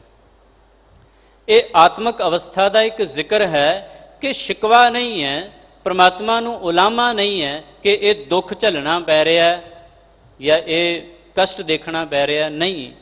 ਉਸ ਅਕਾਲ ਪੁਰਖ ਦੀ ਯਾਦ ਉਸ ਅਵਸਥਾ ਵਿੱਚ ਵੀ ਹੈ। ਪ੍ਰਮਾਤਮਾ ਦੇ ਸਾਹਮਣੇ ਉਸ ਵਕਤ ਵੀ ਸ਼ੁਕਰਾਨਾ ਹੀ ਕਰਦੇ ਨੇ ਜਦੋਂ ਦੋਨੋਂ ਸਾਹਿਬਜ਼ਾਦਿਆਂ ਦੀ ਸ਼ਹਾਦਤ ਵੇਖ ਲੈਂਦੇ ਨੇ। ਮੇਰਾ ਮੁਝ ਮੈਂ ਕਿਛ ਨਹੀਂ, ਜੋ ਕਿਛ ਹੈ ਸੋ ਤੇਰਾ, ਤੇਰਾ ਤੁਝ ਕੋ ਸੌਂਪਤੇ ਕਿਆ ਲੱਗੈ ਮੇਰਾ। ਅਸੀਂ ਤੇ ਸੁੱਖ ਸੁਵਿਧਾਵਾਂ ਵਿੱਚ ਹਾਂ, ਬੇਸ਼ੱਕ ਘਰਾਂ ਵਿੱਚ ਬੈਠੇ ਹਾਂ, ਪਰ ਬਿਸਤਰਾ ਸਹੀ ਹੈ, ਕਮਰਾ ਸਹੀ ਹੈ, ਸੁੱਖ ਸਾਧਨ ਮਿਲੇ ਹੋਏ ਨੇ, ਚੰਗੀ ਹਵਾ ਠੰਡੀ ਖਾਣ ਨੂੰ ਮਿਲ ਰਹੀ ਹੈ, ਸਭ ਕੁਝ ਬਹੁਤ ਵਧੀਆ ਹੈ। ਪਰ ਸਤਿਗੁਰ ਪਾਤਸ਼ਾਹ ਕਹਿੰਦੇ ਨੇ, ਗੁਰਸਿੱਖਾ ਕਦੇ ਅਗਰ ਇਸ ਅਵਸਥਾ ਵਿੱਚ ਵੀ ਰਹਿਣਾ ਪਏ ਕਿ ਰੂਖੋ ਭੋਜਨ ਭੂਮ ਸੈਨ ਸਖੀ ਪ੍ਰੈ ਸੰਗ ਸੂਖ ਬਿਹਾਤ, ਅਗਰ ਪ੍ਰਮਾਤਮਾ ਨੂੰ ਅੰਗ ਸੰਗ ਸਮਝਣਾ ਤੇ ਫਿਰ ਇਹ ਸਾਰਾ ਕੁਝ ਬਹੁਤ ਵਧੀਆ, ਫਿਰ ਇਹ ਦੁੱਖ ਵੀ ਤੇਰੇ ਲਈ ਸੁੱਖ ਹੀ ਬਣ ਜਾਣਗੇ। ਇਸ ਲਈ ਗੁਰੂ ਸਵਾਰਿਓ ਸਤਿਗੁਰ ਪਾਤਸ਼ਾਹ ਜੀ ਨੇ ਜੋ ਸਾਨੂੰ ਸਿਧਾਂਤ ਬਖਸ਼ਿਆ ਹੈ ਨਾ, ਇਸ ਸਿਧਾਂਤ ਪ੍ਰਤੀ ਅਸੀਂ ਇਹ ਕੋਸ਼ਿਸ਼ ਕਰਨੀ ਹੈ ਕਿ ਉਸ ਪ੍ਰਮਾਤਮਾ ਦੇ ਨਾਲ ਜੁੜਨ ਦਾ ਉਪਰਾਲਾ ਕਰੀਏ ਤਾਂ ਕਿ ਅਸੀਂ ਸਤਿਗੁਰ ਪਾਤਸ਼ਾਹ ਜੀ ਦਾ ਉਹ ਕਰਜ਼ ਅਦਾ ਕਰ ਸਕੀਏ। ਰਾਮ ਹਮ ਸਤਿਗੁਰ ਲਾਲੇ ਕਾਂਡੇ, ਹਮਰੇ ਮਸਤਕ ਦਾਗ ਦਗਾਨਾ, ਹਮ ਕਰਜ਼ ਗੁਰੂ ਬਹੁ ਸਾਂਡੇ। ਸਾਡੇ ਸਿਰ ਤੇ ਗੁਰੂ ਦਾ ਇੱਕ ਕਰਜ਼ਾ ਹੈ। ਸਾਰੇ ਕਹਿਣਗੇ ਕੀ ਲਿਆ? ਗੁਰੂ ਦਾ ਨਾਂ ਸਾਡੇ ਪਿੱਛੇ ਲੱਗਦਾ, ਸਿੰਘ ਤੇ ਕੌਰ, ਇਹ ਗੁਰੂ ਨੇ ਦਿੱਤਾ ਹੈ। ਪਹਿਚਾਣ ਗੁਰੂ ਦੀ ਹੈ, ਸਿਰ ਤੇ ਦਸਤਾਰ ਸਜਾਨੇ ਆ, ਗੁਰੂ ਨੇ ਦਿੱਤੀ ਹੈ। ਜੋ ਅਦਬ ਦੁਨੀਆ ਦਿੰਦੀ ਹੈ, ਸਰਦਾਰ ਜੀ ਕਹਿ ਕੇ, ਸਿੰਘ ਸਾਹਿਬ ਕਹਿ ਕੇ ਜਾਂ ਹੋਰ ਵੱਡੀਆਂ ਪਦਵੀਆਂ ਦਿੰਦੀ, ਗੁਰੂ ਨਾਨਕ ਦੇ ਸਿੱਖਾਂ ਨੂੰ ਬੜਾ ਮਾਣ ਅੱਜ ਦੁਨੀਆ ਦੇ ਰਹੀ ਹੈ। ਕਿਉਂਕਿ ਜੋ ਲੰਗਰ ਦੀ ਸੇਵਾ ਜਦ ਜਾਂਦੀ ਹੈ ਨਾ ਤੇ ਦਸਤਾਰ ਬੰਨੇ ਕੋਈ ਸਿੱਖ ਜਿਸ ਵੇਲੇ ਸੇਵਾ ਕਰ ਰਿਹਾ ਹੈ ਤੇ ਉਹ ਅਦਬ ਸਿੱਖ ਨੂੰ ਨਹੀਂ, ਉਹ ਬਾਬੇ ਨਾਨਕ ਨੂੰ ਨਮਸਕਾਰ ਕਰਦਾ ਹੈ ਕਿ ਧੰਨ ਸਿੱਖੀ। ਇਹੋ ਜਿਹੇ ਹਾਲਾਤਾਂ ਵਿੱਚ ਵੀ, ਕਿਉਂਕਿ ਉਹੀ ਸ਼ਹਿਰ ਹੈ ਜਿਸ ਸ਼ਹਿਰ ਵਿੱਚ ਕੁਝ ਸਾਲ ਪਹਿਲਾਂ, 3 ਕੁ ਦਸ਼ਕ ਪਹਿਲਾਂ ਅਸੀਂ ਉਹੀ ਤਸ਼ੱਦਦ ਵੇਖਿਆ। ਇਹਨਾਂ ਸਿੱਖਾਂ ਤੇ ਜ਼ੁਲਮ ਵੀ ਹੋਇਆ ਪਰ ਫਿਰ ਵੀ ਇਹਨਾਂ ਪਰਵਾਹ ਨਹੀਂ ਕੀਤੀ, ਕਿਉਂਕਿ ਬਾਬੇ ਨਾਨਕ ਦਾ ਸਿਧਾਂਤ ਹੀ ਐਸਾ ਹੈ। ਇਹਦੇ ਵਿੱਚ ਦੁੱਖ ਦੇ ਬਾਵਜੂਦ ਵੀ ਫਿਰ ਵੀ ਉਹ ਮੂਲ ਸਿਧਾਂਤ ਤੋਂ ਹਟਿਆ ਨਹੀਂ ਜਾਂਦਾ। ਇਸ ਲਈ ਗੁਰੂ ਸਵਾਰਿਓ ਸਤਿਗੁਰ ਪਾਤਸ਼ਾਹ ਜੀ ਦੇ ਸਿਧਾਂਤਾਂ ਉੱਤੇ ਚੱਲਣ ਦਾ ਯਤਨ ਕਰਨਾ ਹੈ। ਤੇ ਇੱਕ ਬੇਨਤੀ ਨਾਲ ਹੋਰ ਕਰਾਂ, ਜੋ ਜ਼ਿੰਮੇਦਾਰੀ ਸਿੰਘ ਸਾਹਿਬ ਯਾਨੀ ਰਣਜੀਤ ਸਿੰਘ ਜੀ ਅਤੇ ਗੁਰਮਤਿ ਵਿਦਿਆਲਾ ਰਕਾਬਗੰਜ ਸਾਹਿਬ ਉੱਥੋਂ ਜੋ ਪ੍ਰਾਪਤ ਹੋਈ ਹੈ, ਇਹ ਜੋ ਅਦਾਰਾ ਹੈ, ਇਸ ਬਾਰੇ ਇੱਕ ਬੇਨਤੀ ਇਸ ਲਈ ਕਰਨੀ ਚਾਹਾਂਗਾ। ਗੁਰੂ ਸਵਾਰਿਓ ਅੱਜ ਦੀ ਸੰਸਥਾ ਨਹੀਂ, 1930 ਦੇ ਵਿੱਚ ਸਾਹਿਬ ਬਹਾਦਰ ਧਰਮ ਸਿੰਘ ਜੀ ਜੋ ਉਸ ਸਮੇਂ ਅੰਗਰੇਜ਼ਾਂ ਦੇ ਟਾਈਮ ਦੇ ਠੇਕੇਦਾਰ ਸਨ ਅਤੇ ਉਹਨਾਂ ਦੇ ਨਾਲ ਉਹਨਾਂ ਦੀ ਬਹੁਤ ਸਾਰੀ ਹੋਰ ਟੀਮ, ਉਹਨਾਂ ਸਭਨਾਂ ਨੇ ਮਿਲ ਕਰਕੇ, ਕਿਉਂਕਿ ਅਕਤੂਬਰ 1927 ਵਿੱਚ ਸ਼ਹੀਦ ਸਿੱਖ ਮਿਸ਼ਨਰੀ ਕਾਲਜ ਪੰਜਾਬ ਵਿੱਚ ਆਰੰਭ ਹੋਇਆ ਸੀ ਸ਼੍ਰੋਮਣੀ ਗੁਰਦੁਆਰਾ ਪ੍ਰਬੰਧਕ ਕਮੇਟੀ ਦੇ ਗਠਨ ਸਮੇਂ, ਤੇ ਉਸ ਸਮੇਂ ਪੰਜਾਬ ਵਿੱਚ ਪ੍ਰਚਾਰਕ ਰਾਗੀ ਸਿੰਘ ਉੱਥੋਂ ਤਿਆਰ ਹੋਣੇ ਸਨ। ਤੇ ਉਸ ਤੋਂ ਬਾਅਦ ਫਿਰ ਇਹ ਹੋਇਆ ਵੀ ਪੰਜਾਬ ਤੋਂ ਬਾਹਰ ਦਿੱਲੀ ਅਤੇ ਯੂਪੀ ਦੇ ਜਿੰਨੀ ਵੀ ਸੰਗਤ ਵਸਦੀ ਹੈ, ਉਹਨਾਂ ਸੰਗਤਾਂ ਦੇ ਬਾਬਤ ਵੀ ਸੋਚ ਕਰਕੇ ਇਹ ਵਿਚਾਰ ਹੋਈ ਕਿ ਇੱਥੇ ਇੱਕ ਵਿਦਿਆਲਾ ਆਰੰਭ ਕੀਤਾ ਜਾਏ। ਤੇ 1930 ਵਿੱਚ ਗਿਆਨੀ ਹਰਦਿੱਤ ਸਿੰਘ ਜੀ ਨੇ ਸਾਹਿਬ ਬਹਾਦਰ ਧਰਮ ਸਿੰਘ ਜੀ ਦੇ ਕਹਿਣ ਤੇ ਇਹ ਸੇਵਾ ਸੰਭਾਲੀ। 1967 ਤੱਕ ਉਹਨਾਂ ਨੇ ਇਸ ਵਿਦਿਆਲੇ ਵਿੱਚ ਗੁਰਮਤਿ ਸੰਗੀਤ ਦੀ ਵਿੱਦਿਆ ਦਿੱਤੀ ਹੈ ਔਰ ਉੱਥੋਂ ਸਿੱਖੇ ਹੋਏ ਬਹੁਤ ਸਾਰੇ ਗੁਰੂ ਕੇ ਕੀਰਤਨੀਏ, ਬਹੁਤ ਸਾਰੇ ਗੁਰੂ ਕੇ ਪ੍ਰਚਾਰਕ ਵਿਦੇਸ਼ਾਂ ਵਿੱਚ, ਦੇਸ਼ਾਂ ਵਿੱਚ ਬਹੁਤ ਕੁਝ ਉਹਨਾਂ ਨੇ ਨਾਮ ਵੀ ਖਟਿਆ, ਗੁਰੂ ਦੀ ਮਹਿਮਾ ਵੀ ਗਾਇਨ ਕੀਤੀ ਅਤੇ ਸਿੱਖ ਧਰਮ ਦਾ ਪ੍ਰਚਾਰ ਵੀ ਰਿਹਾ। ਇਸ ਵਿਦਿਆਲੇ ਦੀ ਮਾਨਤਾ ਇਹ ਵੀ ਰਹੀ, ਜਿੰਨਾ ਸਿੱਖੀ ਦਾ ਪ੍ਰਚਾਰ ਯੂਪੀ ਵਿੱਚ ਹੋਇਆ, ਐਮਪੀ ਵਿੱਚ ਹੋਇਆ, ਰਾਜਸਥਾਨ ਵਿੱਚ ਹੋਇਆ, ਕਿਉਂਕਿ ਗੁਰੂ ਸਵਾਰਿਓ ਅਸੀਂ ਇਹ ਤੇ ਕਹਿੰਦੇ ਹਾਂ ਵੀ ਗ੍ਰੰਥੀ ਸਿੰਘਾਂ ਨੂੰ ਅੱਜ ਪੜ੍ਹੇ ਲਿਖੇ ਹੋਣਾ ਚਾਹੀਦਾ, ਉਹਨਾਂ ਨੂੰ ਗਿਆਨ ਹੋਣਾ ਚਾਹੀਦਾ, ਕੀ ਗਾਉਣਾ ਤੇ ਕੀ ਪੜ੍ਹਨਾ ਉਹਨਾਂ ਨੂੰ ਆਉਣਾ ਚਾਹੀਦਾ, ਪਰ ਇਹਨਾਂ ਅਦਾਰਿਆਂ ਰਾਹੀਂ ਹੀ ਸੰਭਵ ਹੈ। ਫਿਰ 1967 ਤੋਂ ਲੈ ਕੇ 2012 ਤੱਕ ਪ੍ਰਿੰਸੀਪਲ ਦਿਆਲ ਸਿੰਘ ਜੀ, ਇਹਨਾਂ ਦੀ ਇੱਕ ਐਸੀ ਮਹਾਨ ਸੇਵਾ ਹੈ। 4 ਭਾਗਾਂ ਵਿੱਚ ਇਹਨਾਂ ਨੇ ਗੁਰਮਤਿ ਸੰਗੀਤ ਲਿਖਿਆ ਹੈ। ਗੁਰੂ ਗ੍ਰੰਥ ਸਾਹਿਬ ਜੀ ਦੇ 31 ਰਾਗ, ਉਹਦੇ ਉਪ ਰਾਗ ਵੀ 32, ਕੁੱਲ 63। ਉਹਨਾਂ ਤੋਂ ਇਲਾਵਾ ਹੋਰ ਵੀ ਜਿਹੜੇ ਕੁਝ ਰਾਗਾਂ ਵਿੱਚ ਬੰਦਿਸ਼ਾਂ ਸਨ, ਉਹਨਾਂ ਨੂੰ ਕਲਮਬੱਧ ਕੀਤਾ। ਉਹ ਅੱਜ ਵੀ ਬਹੁਤ ਸਾਰੇ ਵਿਦਿਆਲਿਆਂ ਦੇ ਵਿੱਚ ਸਿਲੇਬਸ ਜਿਹੜਾ ਹੈ ਪ੍ਰਿੰਸੀਪਲ ਦਿਆਲ ਸਿੰਘ ਜੀ ਦਾ ਹੀ ਲਿਖਿਆ ਹੋਇਆ ਪੜ੍ਹਾਇਆ ਜਾਂਦਾ ਹੈ।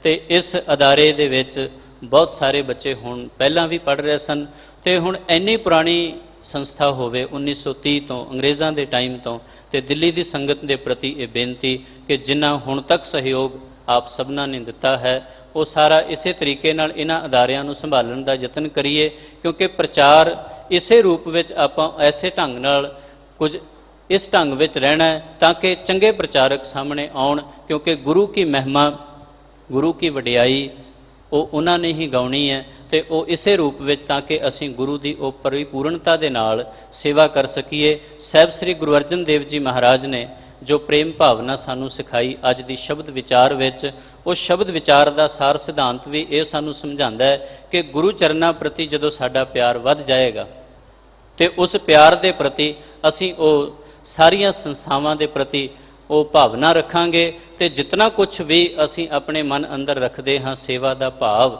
ਉਹ ਸਾਰੀ ਸੇਵਾ ਗੁਰੂ ਦੇ ਪ੍ਰਤੀ ਸਮਰਪਣ ਭਾਵ ਦੇ ਨਾਲ ਰੱਖੀਏ। ਜਿਵੇਂ ਸਿੰਘ ਸਾਹਿਬ ਹੋਰਾਂ ਨੇ ਕਰੋਨਾ ਦੇ ਇਸ ਸਮੇਂ ਦੇ ਵਿੱਚ ਜੋ ਸੰਗਤਾਂ ਦੇ ਸਹਿਯੋਗ ਦੀ ਮੰਗ ਰੋਜ਼ਾਨਾ ਹੋ ਰਹੀ ਹੈ, ਉਹ ਸੇਵਾ ਇਸ ਲਈ ਜਿਵੇਂ ਦਾਸ ਨੇ ਪਹਿਲੋਂ ਵੀ ਬੇਨਤੀ ਕੀਤੀ ਕਿ ਜੇ ਅਸੀਂ ਪਰਸਨਲੀ ਕਰਦੇ ਹਾਂ ਤੇ ਫਿਰ ਉਹ ਮਨੁੱਖ ਦੇ ਆਪਣੇ ਨਹੀਂ ਹੋ ਜਾਂਦੀ ਹੈ, ਪਰ ਜਦੋਂ ਗੁਰੂ ਦੇ ਅਦਾਰੇ ਵਿੱਚ ਕਰਦੇ ਹਾਂ ਤੇ ਫਿਰ ਉਹ ਗੁਰੂ ਕੀ ਸੇਵਾ ਕਹਿਲਾਉਂਦੀ ਹੈ।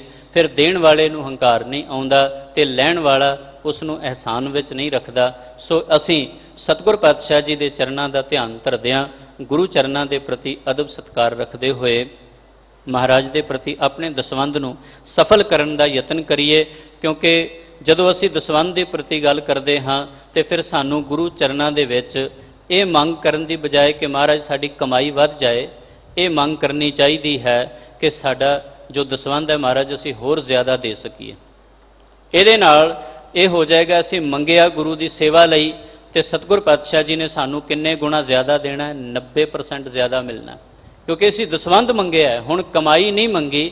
ਤੇ ਜੇ ਦਸਵੰਧ ਮੰਗਾਂਗੇ ਤੇ ਫਿਰ ਸਾਡਾ ਫਿਰ ਉਹ ਵੱਧ ਜਾਏਗਾ, ਆਪਣੇ ਆਪ ਹੀ ਕਮਾਈ ਵਧੇਗੀ। ਹਾਲਾਂਕਿ ਹਾਲਾਤ ਕੁਝ ਹੋਰ ਨੇ, ਬਿਜ਼ਨਸ ਥੋੜ੍ਹੇ ਜਿਹੇ ਡਾਊਨ ਚੱਲ ਰਹੇ ਨੇ ਸਭ ਪਾਸੇ, ਪਰ ਫਿਰ ਉਸ ਅਕਾਲ ਪੁਰਖ ਵਾਹਿਗੁਰੂ ਤੇ ਭਰੋਸਾ ਰਹੇਗਾ, ਉਸ ਯਕੀਨ ਰਹੇਗਾ। ਤੇ ਸਾਹਿਬ ਸਤਿਗੁਰ ਪਾਤਸ਼ਾਹ ਜਿਨ੍ਹਾਂ ਦੇ ਪਾਵਨ ਸਥਾਨ ਤੇ ਅਸੀਂ ਦਰਸ਼ਨ ਕਰ ਰਹੇ ਹਾਂ, ਹਾਜ਼ਰੀਆਂ ਭਰਦੇ ਹਾਂ, ਸ਼੍ਰੀ ਹਰਿਕ੍ਰਿਸ਼ਨ ਧਿਆਈ ਹੈ ਜਿਸ ਡਿਠੇ ਸਭ ਦੁੱਖ ਜਾਏ। ਜਿੰਨੇ ਵੀ ਦੁੱਖ ਨੇ ਦੇਖੋ ਦੂਰ ਉਹ ਗੁਰੂ ਹਰਿਕ੍ਰਿਸ਼ਨ ਜੀ ਮਹਾਰਾਜ ਨੇ ਹੀ ਕਰਨੇ ਹਨ। ਸੋ ਗੁਰੂ ਸਵਾਰਿਓ, ਸਤਿਗੁਰ ਪਾਤਸ਼ਾਹ ਤੇ ਉਹਨਾਂ ਭਰੋਸਾ ਬੇਸ਼ੱਕ ਕਿਸੇ ਨੇ ਸ਼ਾਇਦ ਨਹੀਂ ਕਰ ਪਾਉਣਾ ਜਿੰਨਾ ਛੱਜੂ ਨੇ ਕਰ ਲਿਆ, ਲੇਕਿਨ ਉਹਦਾ ਕਿਣਕਾ ਮਾਤਰ ਵੀ ਉਹ ਭਰੋਸਾ ਸਾਡੇ ਮਨਾਂ ਵਿੱਚ ਆ ਜਾਏ ਤੇ ਫਿਰ ਅਸੀਂ ਗੁਰੂ ਦੀ ਕਿਰਪਾ ਦੇ ਪਾਤਰ ਬਣ ਸਕਦੇ ਹਾਂ। ਇੰਨੀਆਂ ਕੁ ਬੇਨਤੀਆਂ ਪ੍ਰਵਾਨ। ਬਹੁਤ ਬਹੁਤ ਧੰਨਵਾਦ। ਸਿੰਘ ਸਾਹਿਬ ਗਿਆਨੀ ਰਣਜੀਤ ਸਿੰਘ ਜੀ, ਸਮੂਹ ਪ੍ਰਬੰਧਕ ਕਮੇਟੀ ਦਾ। ਵਾਹਿਗੁਰੂ ਜੀ ਕਾ ਖਾਲਸਾ, ਵਾਹਿਗੁਰੂ ਜੀ ਕੀ ਫਤਿਹ।